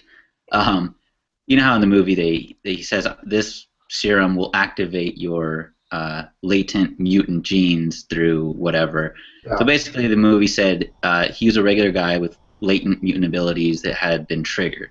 Whereas, in the comics, even in the comics now, he's not a mutant. He was given an enhanced version of Wolverine's healing factor. And so I thought it was kind of weird how they went through all the trouble in the movie, referencing Wolverine, Hugh Jackman, Deadpool origins, all that, and then still such a minor thing, they just didn't make the leap on that. And then also how you're saying about the love thing, that actually didn't bother me, but I'm really worried about the future of that because, at the end they're together, he's with the same girl. I worry where they're going to take that in the future. And in the comic books, his relationships are so, weird. It's always weird people. He's never in a relationship with, a normal person, first of all. And then secondly, the dynamics to those relationships are freaking crazy. This was before Secret Wars, but he had a child from one person, I believe, and then he got married to another person. I may be wrong. It may have been their child together. I can't remember right now. And then Marvel did a big event out of the wedding because it was such a shit show in the comic books. So it didn't bother me in this movie, but I'm just worried about in future movies from Deadpool if the love story will kind of muck it up. Yeah. I watched Emergency Awesomes videos, and I think I listened to that Ja Win thing that you were telling me about, and the chick in the movie is supposed to be Copycat. Right. Yeah. And but anyway, I'm kind of glad that I was not heavily invested into Deadpool's origin. I knew very little about him other than the fact that that he had his main power was a healing factor. Because I probably would have been a little bit annoyed by some of that. In fact, that did annoy me when they were talking about we're just gonna pump him full of this shit and it's gonna make him it's gonna make him into a mutant. I was like, that's not how it works. Right. Yeah. So I mean, even not being a big fan of X-Men, it was like, nah, I'm not feeling that. What would you think, Punker Mike? Yeah, I think the only thing I agree with Michael saying in the future, the second movie, how they go with that, because I was fine with it for the first movie, but if they kind of do the whole love story again with the second movie, I'm gonna lose interest on that for sure. I hope they go with a lot more action, we get more character selection, and then just keep with the comedy. That's what I enjoy the most. Yeah, I was excited. I had totally forgotten that Gina Carano was in the movie. She was a little bit more curvaceous, I should say, than she's been in the past. And I thought, that suited the character well. She was actually my dream pick to play Gamora in Guardians. I don't think really. I think if she had the acting chops, that possibility might have come to fruition. But just because she's a complete badass. And which chick are you talking about? What now? Who are you talking about? What girl are you talking about? Oh, Gina Carano. She played the chick who beat up Colossus. Oh, got you. Okay. I can't remember the name of the character right now, but yeah, she's a no bullshit MMA fighter, or she was a serious MMA fighter. Okay. And so yeah, that I would have loved to see her play Gamora because Gamora is probably my favorite character, and she could actually kick some serious ass in real life. So, anything else you want to say about Deadpool before we move on, Bob? No, I mean that's pretty much it. And I do share the same feelings as the other fellows here about the future of that. I mean, unless they really turn their relationship into a joke, like in the next movie they have a kid and you get to see Deadpool as a father or something. I think that'd be amusing. But like him running around with a child strapped on his back doing all kinds of stupid shit, I think that'd be kind of amusing just from that standpoint. But they'd have to really make a joke of it before, to make it entertaining. I don't want to see a serious love story again with it. So it'd be interesting to see how they're going to continue. I mean, they obviously are going to continue. Before the movie got released, they'd already been greenlit to do a sequel. So, Yeah. and that's before even it got success like it did. They already greenlit it, so Yeah. it's going to happen. At the end of the movie, you guys got the 80s movie reference, right? Because Diego was saying a lot of people in the theater didn't get it. Ferris, right? I've heard about it, but I haven't actually seen it yet. I know that. You've never seen Ferris Bueller's Day Off? No, I haven't seen. I didn't get to stay for the credits. Oh, that just ruined your life right now. I'm sorry. No, Yeah, I knew about it already. So, but I didn't see it either. I left before it ran. I ruined 2 lives. What year were you born, Punker Mike? I was born in 1988. Okay, see, you weren't even born when Ferris Bueller's Day Off came out. 1987. My parents raised me right, and they let me watch good movies, though. Right. Yeah, but I'm just saying, I was alive. Like I watched it on HBO probably because I didn't get to see it in the theater, but yeah. I'm an old bastard, so it's funny that you would say, "Oh, you haven't seen Ferris Bueller?" It's like, no, That's why I was just like, come on, dude, have you not seen that movie? I grew up on that. That's like one of my favorite. Bueller. Movies of all time. I mean, me and my girlfriend are huge John Hughes fans, so it's like that's our generation right there. But anyway, Bueller. Well, real quick before we move on from Deadpool, I did forget to mention because I pulled out the Mini-Mate right now while we're talking about it, and we did get a copycat Mini-Mate with him, a comic book version, but I think that's why they included it was because that character was in the movie. And the one line that when Bob was saying the line that just got him, or have you seen this man? Or that was like the one that stuck with you. The one that got me was when they're on the street and he's punching the dude, and then Colossus comes up and he's feeling his junk and he's like, "Dad." Oh my god, I was dying, man. That was the best joke of the whole movie. That was When Colossus walks up and he grabs his dick and it's like metal, obviously, so he's like, "Ting!" He's just feeling his crotch, like, "Dad," and then he gets hit and stuff. Oh my god. My wife was actually mad that I ruined that because I saw it before her and then we saw it together, and I had thrown that out because I just kept bringing that part up, like, "Oh my god, this was so funny," and she's like, "Thanks, it's not gonna be funny when I see it now." Yeah, I would have. Yeah, you are. I know, I'm that guy. That's why I warned all of you. If you have a friend like me, don't watch it with them because you'll hear it all day. All right, now, so when I'm in SoCal, I'll know not to go to the movies with you.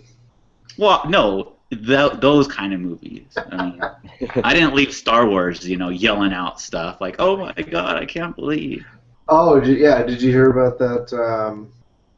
That guy who got his ass beat because he walked out of the theater for Force Awakens and he said, "Han gets killed." Yeah. He got jumped and they whipped the shit out of him because he spoiled it. They had You're asking for it, motherfucker. At the theater I went to, they actually had warning signs all over the lobby. Midnight release. It said management is not responsible. Blah blah blah. If you say spoilers, and then I noticed. I think the employees that night got to see it before everyone else, so they were just chill. But the manager had not seen it, and when we walked out, she actually had her like fingers in her ears when she was running between kiosks, and I felt so bad because like being there, you know. Yeah, I was fortunate enough. I didn't even watch for Star Wars. I didn't watch any trailers. I didn't know about anything. And then it was probably like a couple days before I seen the movie, and I have been watching something like on the Kylo Ren figure, and I made the mistake of looking at the comments, and it's like, oh, Kylo Ren's cool. Too bad he kills his dad, Han Solo. I'm like, son of a bitch. Dude, I went this long. I didn't even know Han Solo was going to be in the movie. I was like, oh, I figured he would have, but I didn't know confirmation because I didn't watch none of the trailers or nothing. You tripped at the finish line, man. I know. I was like, what was I thinking? And reading comments there, but like, whatever. Yeah, that's why I fucking avoid shit as much as I possibly can. It doesn't always work out, but anyway. So Bob, we had a bunch of questions for you. Let's see. No. Yeah, you're on the hot seat. So, did you study art or architecture in school? No. I mean, no more than regular art classes they offered. I mean, I took the art classes that were available in school, but that's really... You're talking about high school art, right? Yeah, just high school art, yeah. I never did the advanced education as far as that goes. No art schools or anything like that. So, were you big into art growing up? Yeah, I'd say so. As, like, I mean, doing art projects and stuff. Yeah, I mean, I don't think not necessarily any more than any other kid. I mean, I'd like to play, with I drew monsters and shit. That was always my favorite thing to do, is draw monsters and play with Legos, building stuff. So I mean, maybe that's part of where the old Dio thing came from, because I used to like building structures and stuff with my Legos. But I don't think I was any more artistic than any other kid. I played a lot on my own, so as far as creativity and stuff like that, I played a lot on my own. So, because I really really didn't like playing with other people, because they would fuck up what I was trying to do. Because you interject somebody else into it, and it's like, I'm trying to do this stuff with my figures over here, and this guy comes along and wants to do it. It's like, no, that's not how it works. It works like this. I can't have you doing that. It's like, yeah, but we're playing together. Go home. So growing up on the spectrum, you were a little more autistic than artistic. I don't know. Were you an only child, or did you have brothers and sisters? Yeah, I didn't have any. My brother didn't come into the picture until I was much older, man. I mean, he was a late baby. So, I think I was 13, 14 or something like that before he came into the picture. So he was a late baby. He's a young whippersnapper compared to me. Yeah, I was an only child too, so I was lucky that my best friend who lived across the Arroyo, because there was not a street between us, just a ditch, and he was an only child too. So we got along great, because it's like when we got together, we played hard, but then we would go and do our own shit too. So it was like best of both worlds. So I'm an only child as well. Yeah, that's why I don't like people touching my shit. It's like, I don't like to share. That's that thing where people touch your stuff, come into your house, drives me nuts, man. I collect there for a long time. I was collecting like decorative blades, kind of stuff that you get out of like Bud K catalogs. If it looked fancy, I was into it, and not necessarily anything functional or anything. But I had a whole wall in one part of my house that just had nothing but swords and stuff like that on racks and stuff. And well, I tell you what, there could not be a time someone did not come in there and pick up one of them swords off the wall and start swinging around. I'm like, you do know you're in my house, right? Did you stop fucking with my stuff? Like, you want to put it back where you got it from? Well, they do that shit all the time, man. It's like, dude, you come over here like every week, and every week you pick up one of them fucking things and swing it around. Haven't you gotten it out of your system yet? God damn, man. Without fail. And then That's where I pointed. I don't have stuff around my house like with my figures stuff. I have my own collection room, and people would come over and say, "I close the damn doors." Like, don't even go in there, man. Leave my stuff alone. Right. Hey, man, these are cool. Get your hands off of it. I was kind of the opposite spectrum. I'm the oldest of 6 kids, including myself. Yeah, 6. And I was the oldest one, but basically I was growing up, I had to keep, everybody else from touching my shit because I'm the only one that likes this kind of stuff. Like, nobody else likes comics, movies, nothing. And so I ended up being the only kid with a lock on my door, and it was to lock my siblings out of my room so they didn't come in and fuck with shit. And yeah, man, it's crazy. That's so funny to me though about the swords because like just imagining that, like I don't own any swords, but seeing people come play with figures, that must just be out of this world to have someone come in and just start wielding swords like Conan in your house. Yeah, and I'm saying, man, it's like every week, and it's like the same people would do it, and it's like eventually I said, hey, man, would you stop with that bullshit? It's like every week you come over here, and you're picking up like you're gonna go in a fucking battle or something. Leave it on the wall, man. And they're display pieces. They ain't meant for you to like you're gonna go take on Conan or something. Just leave it alone. But sure enough, man.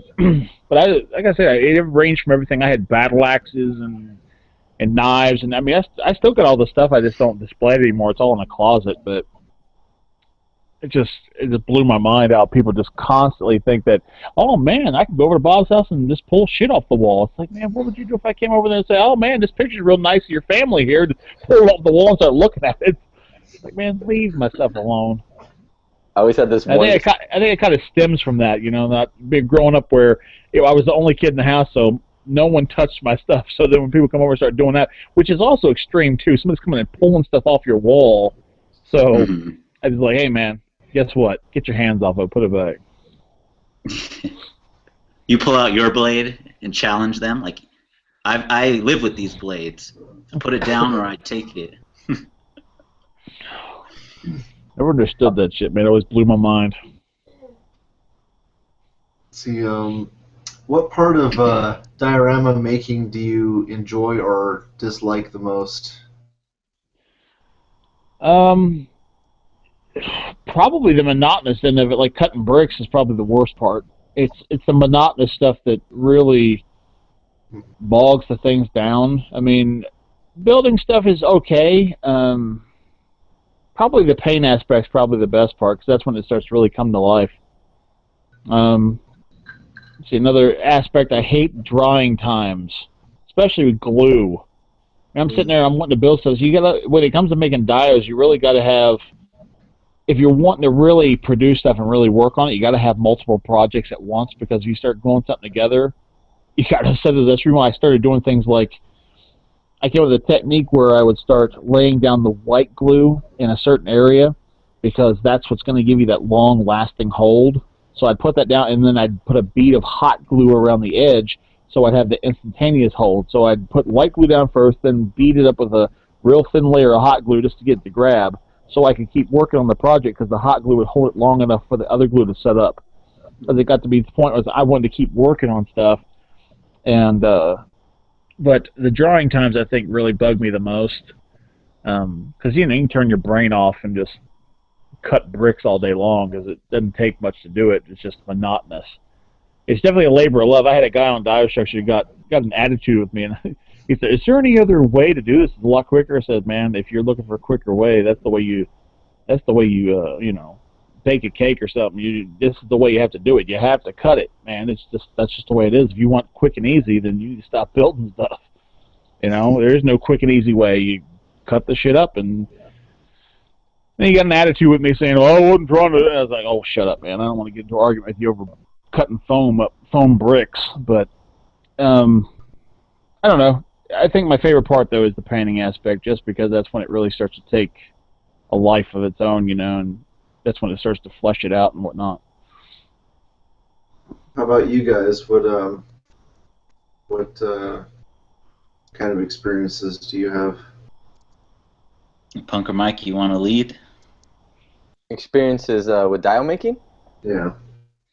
Well, what Bob said, just the drying time, like when you're painting everything and then everything's just waiting to dry, that's the worst. So I usually try to do that, do multiple projects. Like I was building a little quick dio for John Connor the other day, and I did like just some graffiti and painting, and as I was waiting for that to dry, I have another wall that I was kind of doing, so I was kind of just jumping back and forth. So it's always good to, that was actually a really good point, having two projects going at the same time. Because yeah, definitely just waiting around is the worst, especially for me to get like really motivated. Once I'm in the zone, I just want to stay there and milk it as long as I can until I'm lazy again or I'm not feeling it. And then once once you're out of there and you have all these projects to do, you're just like, it's overwhelming. Yeah, that's I haven't done any dios, but as far as customizing, waiting for sculpt to cure, Yeah. You have to, you kind of have to strategize. It's like, okay, if I can't do anything while this is hardening, so I have something else to do. So, let's see, what part of making dioramas do you find the most challenging? Challenging? I think the thing is with that challenge-wise is just trying to be original, because you've got so many people. Where, like I said, was talking to Michael earlier about, you've got so many guys in dio structure now. When I first started off, nobody was doing anything at all, so I could do whatever I wanted to, and everybody's like, "Whoa, that's awesome because it's new and we have never seen that before." Now there are so many people that have built back alleys and dock areas and sewers and everything else that it's the hardest part is to not copy other people, even whether you mean it or not. I mean, you can build something you think in your mind is completely original, and there are so many people building stuff for their setups anymore that you're gonna end up emulating somebody else, and then it's in that aspect. You have to take in yourself thinking, are people thinking that I'm copying that person? I mean, am I coming off as I'm duplicating what they're doing, even though I know in my mind that I didn't do that? It was something I was thinking on my own, or did I actually see that and it pushed it back subconsciously and thought it was a great idea, and now I'm working on something and that's kind of coming through. So I think originality is the hardest thing, because, Jesus, once you see so many brick walls and stuff, which I know is commonplace in a modern comic setting set in a city or whatnot, you're going to have alleys and there's going to be brick walls, there's going to be concrete, but after a while it's like, Jesus, you wish somebody would do something else. Mm-hmm. And one thing I do want to mention, though, that does get that I do have to gripe about, is I wish people would make things that looked clean. Everybody wants to weather and beat the shit out of everything they make. They want to make it look like a war just went through there, or that it's been neglected for the past 700 years. Like, they want to make everything so weathered and beat up. It's like there was a guy on Dire Structure that made this real nice piece, and I was like, he's like, well, I got to do the weathering. I said, man, I think you should leave it just like it is. It looks real nice. It looks crisp. It looks clean. It looks nice. Don't weather that thing up. Leave it the way it is. Do something with that. You don't need to throw trash on it and tear the wall up and make it look like, it's been beat to hell. I mean, I think that's the thing people should start challenging themselves. It's real easy to take, like, a wash and apply it to something and do damage. I mean, I personally, yes, I agree. I like to weather things too, but I think that's really where people want to challenge themselves, even myself included. It's doing something that looks nice and clean. Like I did that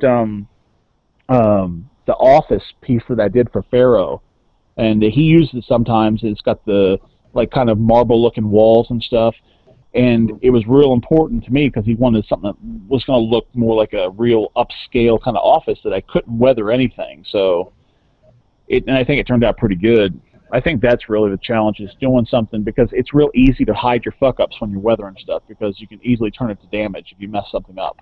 Yeah. And making something that looks clean and crisp and real nice is, I think, the biggest challenge, because you don't see it very often. I mean, if you honestly look down dio structure and look and think about all the stuff people have done throughout times, whether you're talking about Henry or any of the big guys like Al Figures or even Chris Gupton, everybody seems to really go down that road where everything's distressed and weathered and beat up, and I think that's probably the biggest challenge right now for everybody, is to do something that looks clean.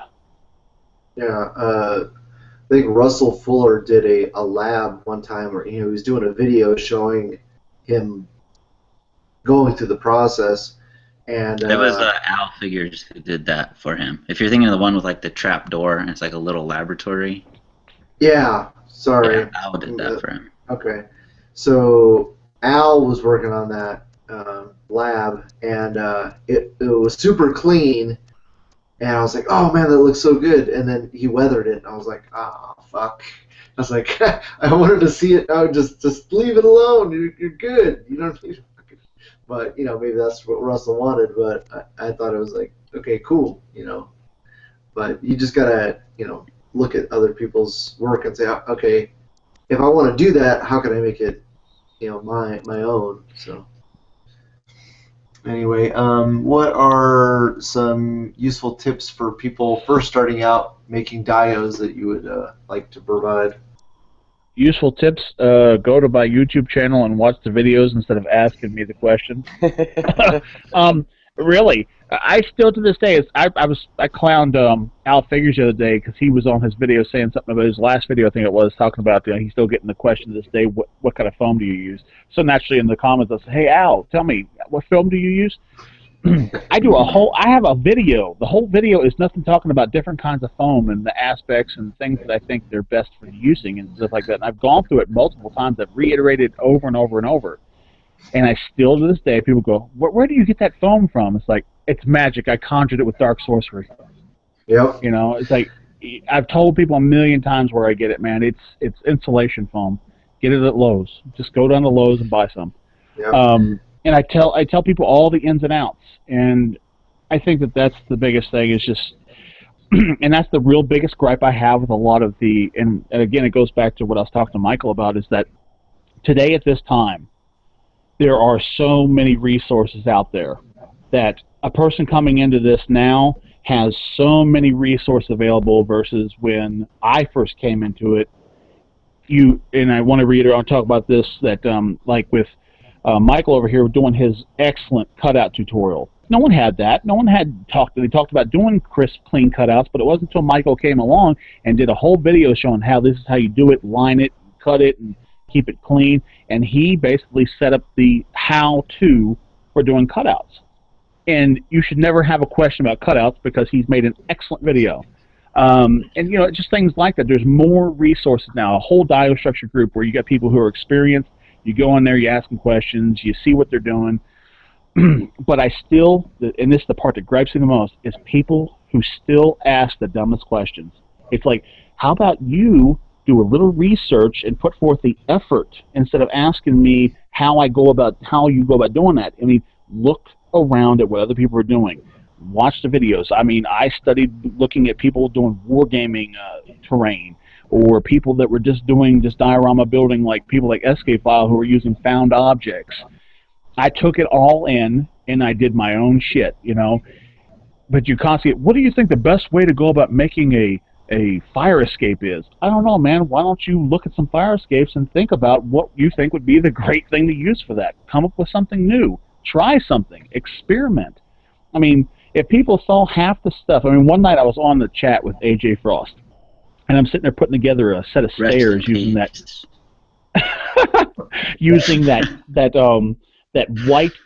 white foam that you get at the Dollar Tree that you peel the paper off of. I was building some stairs, and it started turning out shitty. And I sat back, I looked at it, and it was the only thing I had it on the camera here on the chat, and I just brought my fist down on it and just crushed it. And his face was just dropped, because to him it looked like it was something. To me, it started to look like shit, so I just crushed it. I have so many. If I showed everybody all the stuff I failed at making attempts at trying to build stuff, it's like people are afraid to fail. It's like you don't fail. That just teaches you not to do that next time and try it differently. And people just seem to be really lazy. They want everything handed to them. This is how you do this. Take this, do this next, then do this, and then do this, and do this, and that's what you're going to have. It's like, just try stuff, man. And I think that's the biggest gripe I have about the community is everybody seems to want to have everything handed to them. Like I'm not an authority. Nobody is. There is no authority. Experiment.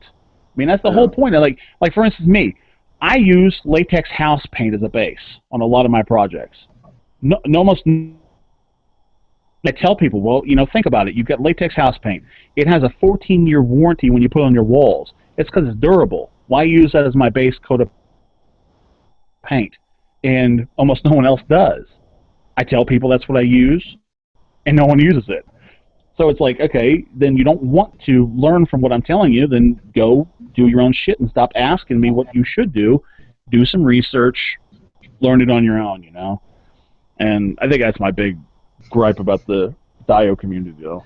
Yeah, I totally feel your pain. You have no idea how many times people ask, hey, what's the DPCI for this wave? Or, hey, what's the UPCs? It's like, dude, just subscribe to my fucking channel. If it's Marvel Legends information you're trying to find out, it's like, just watch my videos.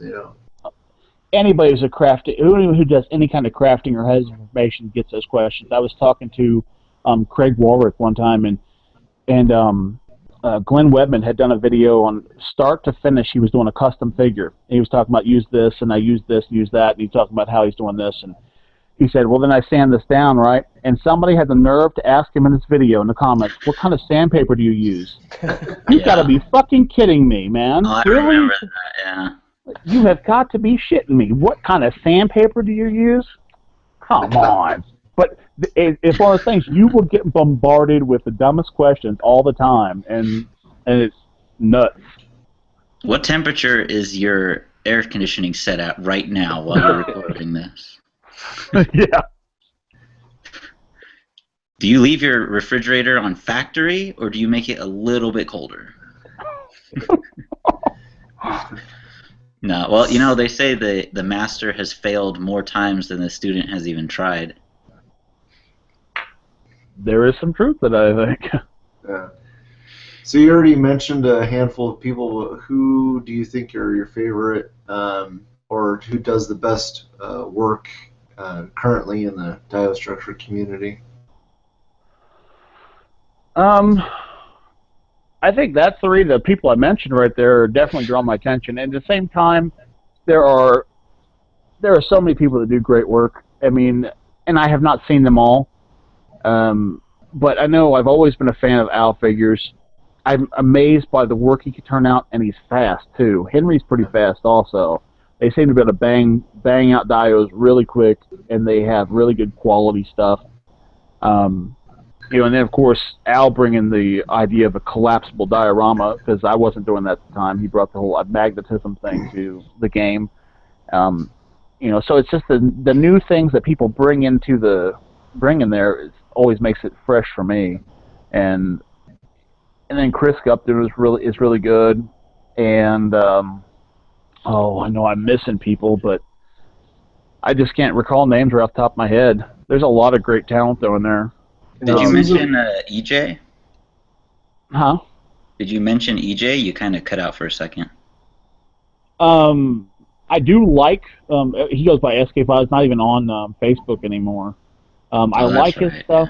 Yeah, I like his stuff just because it's so different, and just because it's all found objects.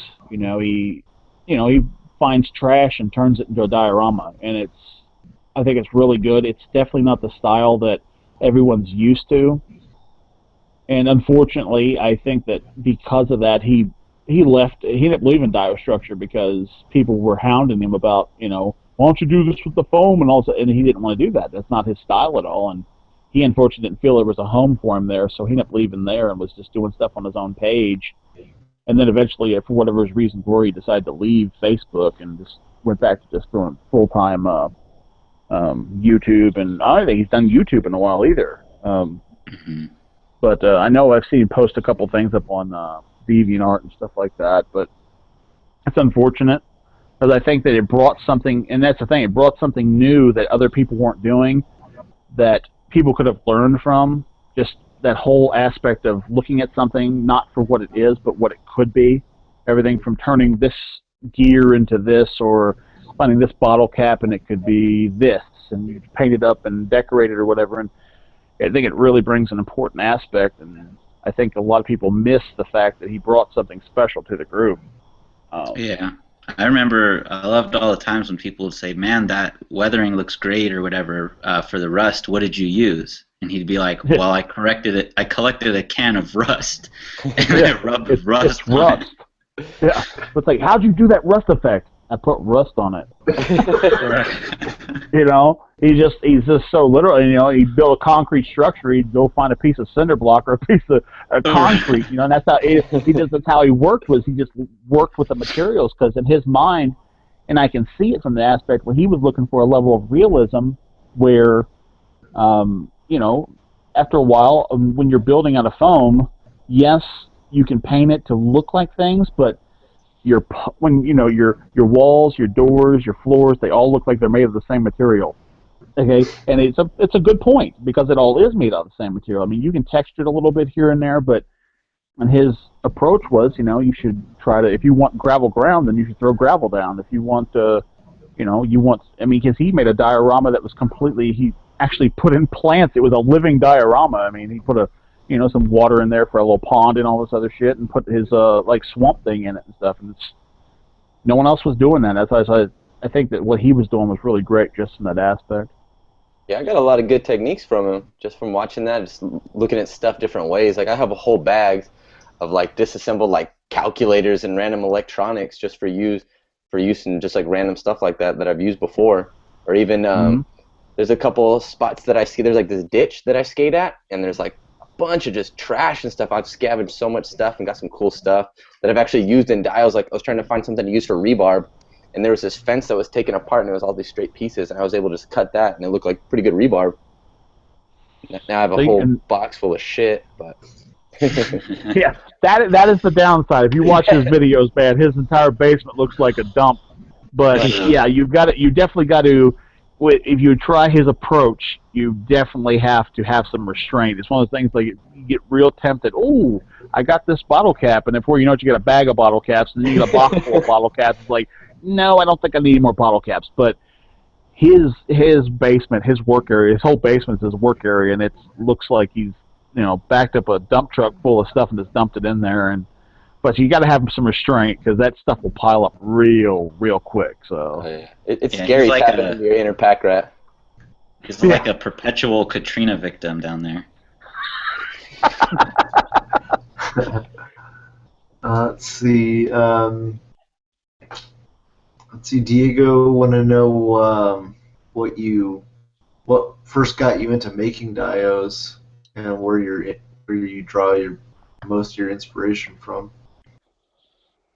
I think probably my first dioramas were actually before, you started getting the little set pieces and stuff that were coming with the figures you could snap together and make a little environment, and that's what they first started off as I was making, I made a little piece of a dock for my Jason figure and, put a little life preserver at Camp Crystal Lake and all that shit, and then I made a small boiler and stuff for Freddy, and that's where it started off. I didn't really start doing big things until I started collecting Stargate, and they had a build a gate thing that you could buy all the figures, you popped all the gate pieces together and could have a gate. I was like, well, shit, that's great for inside but I want to have an off-world gate. So I had to make some kind of a stone area for this, this gate to be resting in, and that's where then I discovered, watching the wargaming channels and stuff like that, and watching the model railroaders and stuff like that, and discovered the insulation foam, and it just grew from there. Just realized, I could do so much more than what I was doing with what I had, and just escalated from there. Cool. And as far as inspiration, I think most of my, I've never been heavily into comics. A lot of my knowledge came from, like comics I used to collect. I was big when I was younger, was into G.I. Joe. I mean, I had original issue 1 and everything, then I had a house fire and I lost it, so I never got back into collecting the comics again. But then I met a friend that I still have who was heavily into comic books, and I learned a lot of stuff from him because we used to play tabletop pen and paper role playing games like Marvel superheroes. And so all my knowledge from back in the day came from him. And then, of course, I did research on different characters. So I think most of my inspiration comes more from cinema. Watching the cartoons, watching movies, and it's why almost every last one of my pictures, I always put those black bars at the top and the bottom of it to make it look like it's a frame out of a movie. Just because that's where my inspiration comes from a lot of times is I want things to look cinematic. Gotcha. I love movies. I have a huge collection of movies, and no one particular style. I mean, everything ranged from dramas to comedies to horror to sci-fi or whatever. And I'm just a cinema fan. Yeah. A cinephile. Yeah. Same here. So we know, as we were talking about earlier, your two favorite Marvel characters are Punisher and Iron Man. What other fictional characters do you like the most? Well, from the competition, DC, it definitely got to be Batman. It depends on the range. I think those are probably my favorites. I think my favorite characters, as far as comic book style, because that really plays into what this podcast is about more than anything else, the whole comic aspect and everything. But I think it's funny that all of my favorite heroes are all human beings. I've never really been a fan of mutants or aliens or anybody that has powers. Everybody I like relies upon equipment or their own skill to be a superhero, and so as far as that goes, those are my three comic book favorite characters, though, and going down cinema, I think some of my favorite characters, naturally horror, is Freddy Krueger. I don't know, man. That's real hard to go down to, but as far as comic books, though, I just have to go with those three: Punisher, and Iron Man, and Batman. That's what a large bulk of my collection consists of. Even though I got to tell you, I was never a fan of Captain America on any level whatsoever. But I love Chris Evans' portrayal of him so much in the movies that I've really warmed up to it. I think I have now every Captain America Marvel Legend there is, just because of his portrayal has made me a fan of the character, to the point where I actually like him now in the cartoons and stuff like that. That if it wasn't for Chris Evans and his portrayal of, I don't think I'd like Cap at all, because I never was a fan on any level. I thought that whole class Boy Scout kind of goody two shoes almost seemed like a character, but his portrayal kind of gave him an edge where it's just it's more accurate. He's a soldier, and so I kind of warmed up to him a lot more. So he's a pretty cool character too. It's funny that you said all your characters are just these regular dudes and stuff, because it's kind of like reflective of who you are within the community here. It's like a lot of people idolize you as this big thing, like, oh, Bob the Odd, or oh, go watch Bob the Odd's videos, but really you're like a regular dude, but the amount of work and prep and stuff and the supplies, like you're more open to expanding the supplies, like you were talking about earlier. You're just a normal dude who's willing to put in the work and prep to make cool shit, and that's what attracts a lot of people like Batman and Punisher, is that technically they're regular guy, well, not really regular, but they're humans who just put in the work, and it's reflective of your standing in the community. So I think it's really interesting that you brought up that point. Never really gave it much thought. Because you could, this is really extrapolating, but you could say, like earlier, about how we talked about how people jump in with the new resources, and so a lot of times when people come in, people will say, wow, they're so great out of the gate, that's crazy. It's most of the time it's because they had more resources available than some of the people from years prior. And you could say they're maybe, like the mutants or the heroes or the whatever, like when they come into this, they have some sort of existing advantage, whereas old school people did not have that advantage, and they had to work for themselves to get it, which is why a lot of people are still relevant to this day, like who may not do as much work. Like everybody still knows about like JR and Stash Bin, even though they've kind of like fallen back, but back in the day they put in that work to do flight stands and other stuff like that. So I just think it's a really cool point you brought up.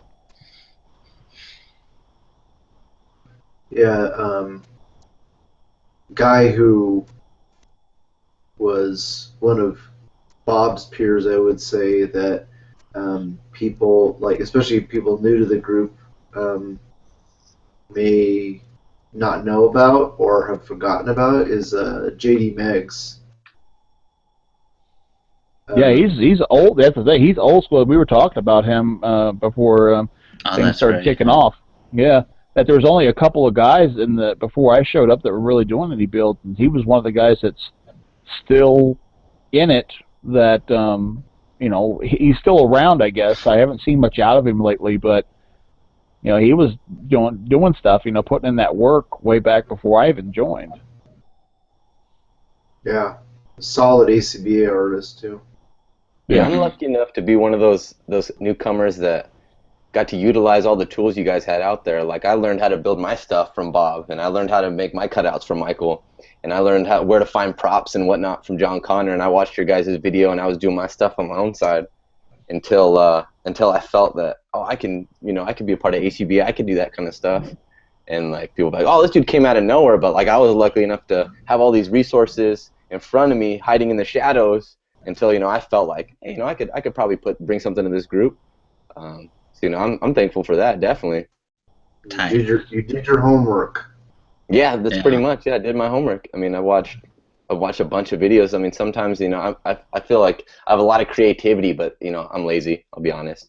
And when I want to kind of explore my creativity, I'll watch your guys' video, I'll watch other people's video, and see how they do stuff, and I'll write notes down, and I'll think about stuff, and that's what gives me amp. That's what gets me to push me over that edge for stop being lazy and start grinding and doing something. Well, that's good, because you're like the kind of people Bob was talking about, how there's like, he wished more people weren't like lazy. Like you weren't the dude who was like, what kind of foam is that? You were the guy watching the video, be like, okay, it's that kind of foam, and then went out. That's the difference, I don't want you to think I was trying to give you like shit or anything sideways, about that comment. Oh, no, not at all. I would say you're probably like one of the best examples of a newcomer to A.C.B.A. Is like you actually, yes, you are technically building on, other people's stuff, but you didn't copy it and just do it. You didn't come and put a brick alleyway. You were like, okay, this is what they do. I'm going to go to my fucking beach. I'm going to salvage all this shit, and then I'm going to join the world tournament and put out these like totally unique things. And that's, I think that's what everyone should at least try to strive for, but you accomplished it. I mean, that's when we were on that the A.C.B.A. podcast, I unfortunately was not on when you were, because I wasn't able to join later. But when I rewatched it and saw some of the stuff you're talking about, it kind of tied into something I had mentioned when I was saying there's nobody who is like inherently deserving of a title. Like you're not, like if you got first place or second or third or any place, it's not because you are first place material, it's because you put in the work. And that ties into this, is like you won second place, right? Yeah. Okay, right. And so you won second place not because first place is a better person than you, or you're like way better than third place or whatever. It's because you put in the work to deserve that spot. So when you went to Bob's videos, instead of dicking around with bricks and foams, you took the knowledge and applied it to your own stuff, and then it shows. You won second place in a world tournament, and I think it's great. I think you should be. I think you deserve to be proud of the work you've put in. Yeah, that's the thing. You actually put in the work, and that's the most important part. That's my biggest gripe is, the fact that resources are out there. If someone uses the resources, then that's great. That's the point. But my problem is with people who go all your time, because anybody who does videos on a regular basis and has to edit them knows that taking your raw footage and editing it, I mean, you're talking about 6+ fucking hours of sitting there doing this, and then you get some dickhead that comes up to you the next day, hey, where do you get that? Motherfucker, I just sat there for 6 hours doing that video so you come up and ask me a question. You get away from me, okay? It's the same way with Todd. He goes there and sits there, edits this video together, does his fades, and gets this whole thing, does his overlay of his voice and stuff, puts it all together, puts it up on YouTube, comes on the Facebook, checks his private message. Some asshole said, "Hey, what's the DP? What's the code for that new figure?" And I'm thinking like Todd's mind. I'm thinking he just would rather just go, "Hey, fuck you, man." How about that? That's the code. The code is kiss my ass, okay? But but you did. I mean, it's obvious because honestly, it's like I was telling the guys earlier. I never even heard of you at all, and then you took what was out there. You did your own shit. You put in the work. You polished it. You shined it up. You did your own thing, and you earned yourself a second place in the world tournament from basically being nobody and coming onto the scene and taking second place in the world tournament. Man, that just shows you put in the work, and that's good. That's real good. Yeah, it's kind of hard to even realize how much work I put in because everybody's saying, "Oh, you put in all this work," and that's my girlfriend. I was like, I didn't feel like I did that much though, But then I was thinking about it because, literally every day I pretty much did something. And then I'm looking at all the stuff I used. I still have it in my room because there's so much stuff. There's a box. I was like, because I made these little huts and I made all kinds of stuff. And I was like, actually, I kind of did make a lot of shit. Yeah, I did. Yeah, that's one thing that I always tell people. I've never competed in any of these tournaments, but I know what it takes to get in the top 5 or whatever, top 10.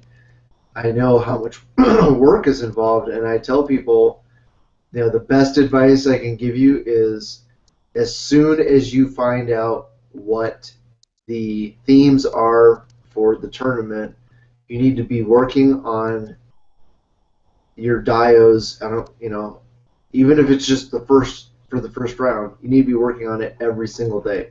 Not just the dio, but something involved with your display, either the video editing or the dios or whatever cutouts. You need to be putting in work every day because the time is gonna sneak up on you real quick. Oh yeah, hell yeah! And you can always tell when people slap shit together at the last minute. So,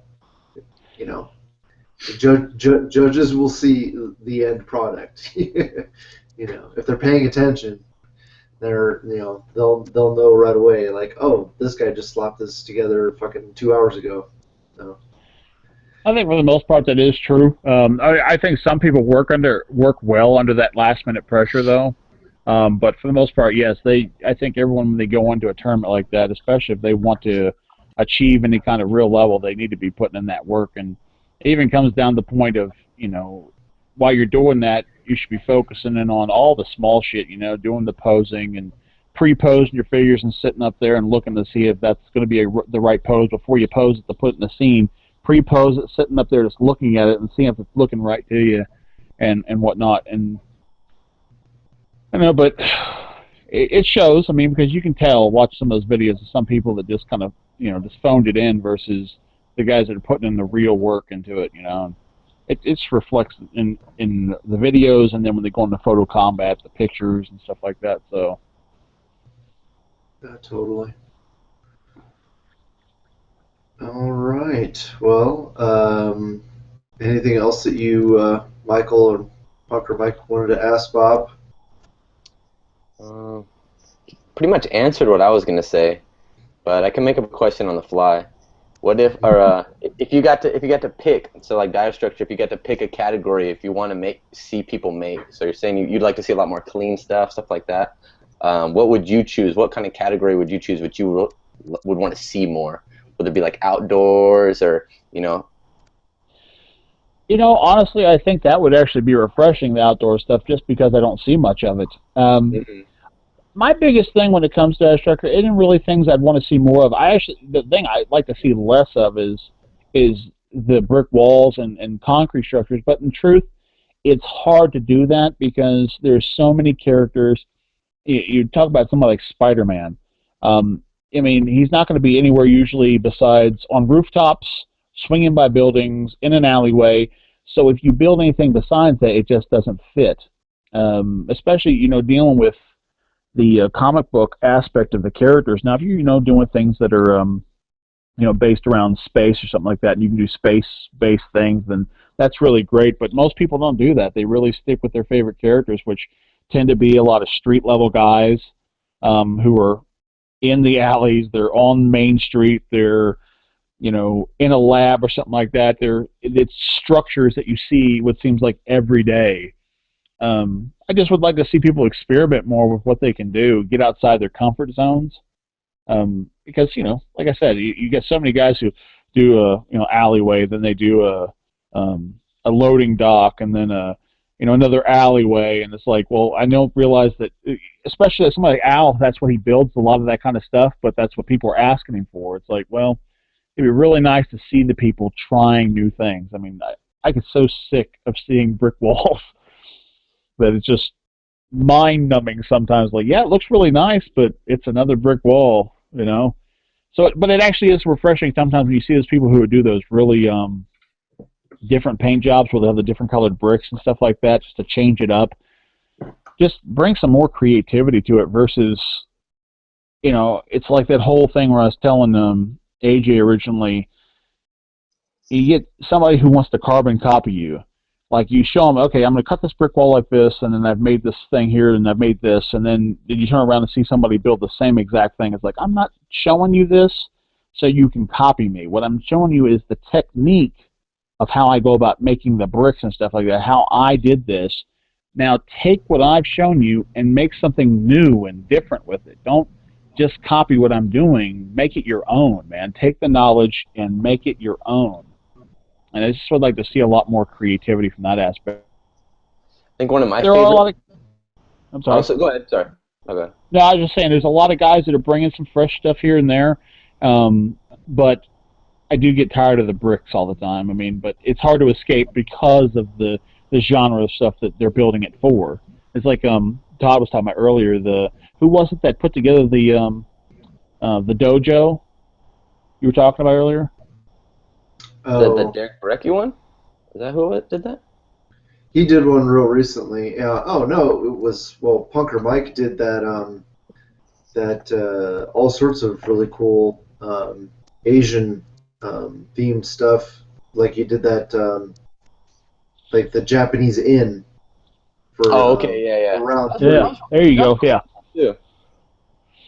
But, it's just that cool thing where it's just taking a different direction, and I think that with the release of those articulated icons, we're going to start seeing a lot more Orient-based things, too, because people are going to want to use them in that aspect, along with also being downtown or whatever, and Ninjas Attack and Daredevil or whatever. But it'd just be interesting to see how things evolve, and I think it helps when new figures are introduced that we haven't had before, and it allows people to think outside the box versus being, street-level guys, the heroes for hire beating up thugs, because that's where you're going to have that fight taking place, in the alleyway or a street or whatever. So as long as those are the characters people are focused on, that's the dyers you're going to get. So yeah. I just would like to see a little more creativity come to the game, especially doing something clean. I can't stress that enough. Weathering is awesome because I do it myself, but just because it's metal, it doesn't have to have rust on it.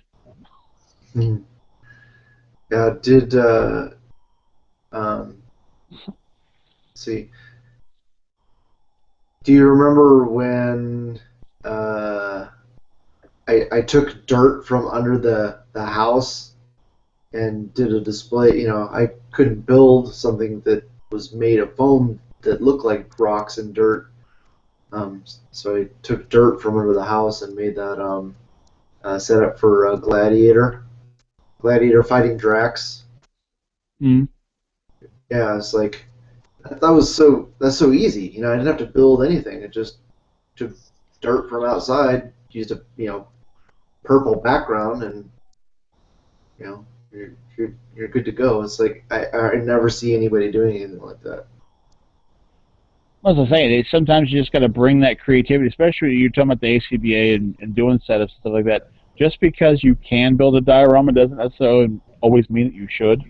Yeah. I mean, you can get a great shot from simple things like having a fight, putting a good cutout in the middle of it, and having two guys fighting. I mean, a simple thing like clashing swords or something and having them with a simple red or a blue background or something nice to contrast versus the characters with a good clang kind of a sound effect and maybe a word bubble of them saying, die or something, or whatever, and you'd have an epic shot. But as far as the diorama works, I mean, also sometimes I think sometimes people make their stuff way too busy, which, I mean, does bring a very high level of realism to their dios. But if you ever look at some comic books, their rooms are just painted walls. I mean, there's nothing there's nothing decorative about them. It's just they're in a room because you see a door frame in the background, and it's the walls are different color than the floor. But there's nothing decorative about it. But people will go out of great lengths to make this really highly detailed diorama. And I think that sometimes the background can be so busy that you're more focused on the diorama than the actual A.C.B.A, the posing, and all that stuff that's in the foreground. And I think sometimes that really takes away from the actual A.C.B.A art form. Sometimes people think, well, I got this great diorama, and if I put some figures in it, I'm going to take first place. Like, no, that's not what that means. That means you got a great diorama, and you're not posing with the shit. So you need to focus on, versus having this stellar diorama, you need to focus on the actual art form and stuff. So, I mean, there's ups and downs to both sides, and I think that, it's all taste, man. I mean, Yeah, to win, you got to be good at everything. That's just the bottom line. that is the truth. You've got to be able to bring it in every category. I mean, it helps to have the good dios and stuff like that when it comes like down to World Tournament. But you definitely got to be able to pose. You got to have the crispy cutouts. You got to have all that stuff. You got to be able to do it all. And if you don't, the judges will see it and they will gig you on it. Especially somebody like Pharaoh. Pharaoh's very tough, especially going to the final rounds and stuff. Yeah, that's why I'm afraid to enter a tournament with these two jokers, because they'll just they'll eat my lunch, because I can't pose anywhere nearly as good as they can, and forget about dios and that kind of stuff. So yeah, and not to mention creativity. That's a huge thing that I suffer with as well. Well, it's like Ian Malcolm from Jurassic Park. You're too busy wondering if you could do it. You didn't stop to wonder if you should. yeah, exactly. All right, Bob. Well, thanks so much for coming on and spending your entire Saturday night with us. Hey, it's not a problem. Cool. Well, I enjoyed the chat, man. I enjoyed it. So yeah, it reminds me of the good old days when you, me, Michael, and AJ would spend hours upon hours. Days. Yeah. Yeah. You check the link back a week later, and there's someone still in there. Like, Bob, you're back. Yeah, I don't think that happened. I would remember that AJ would forget that the chat was still going. He'd be like working on a dio or something, and you just pop in. And he'd be like, "Oh, we're like, what the hell?" Oh man. All right. Well, thanks again, and until next time. Triple Peace. C.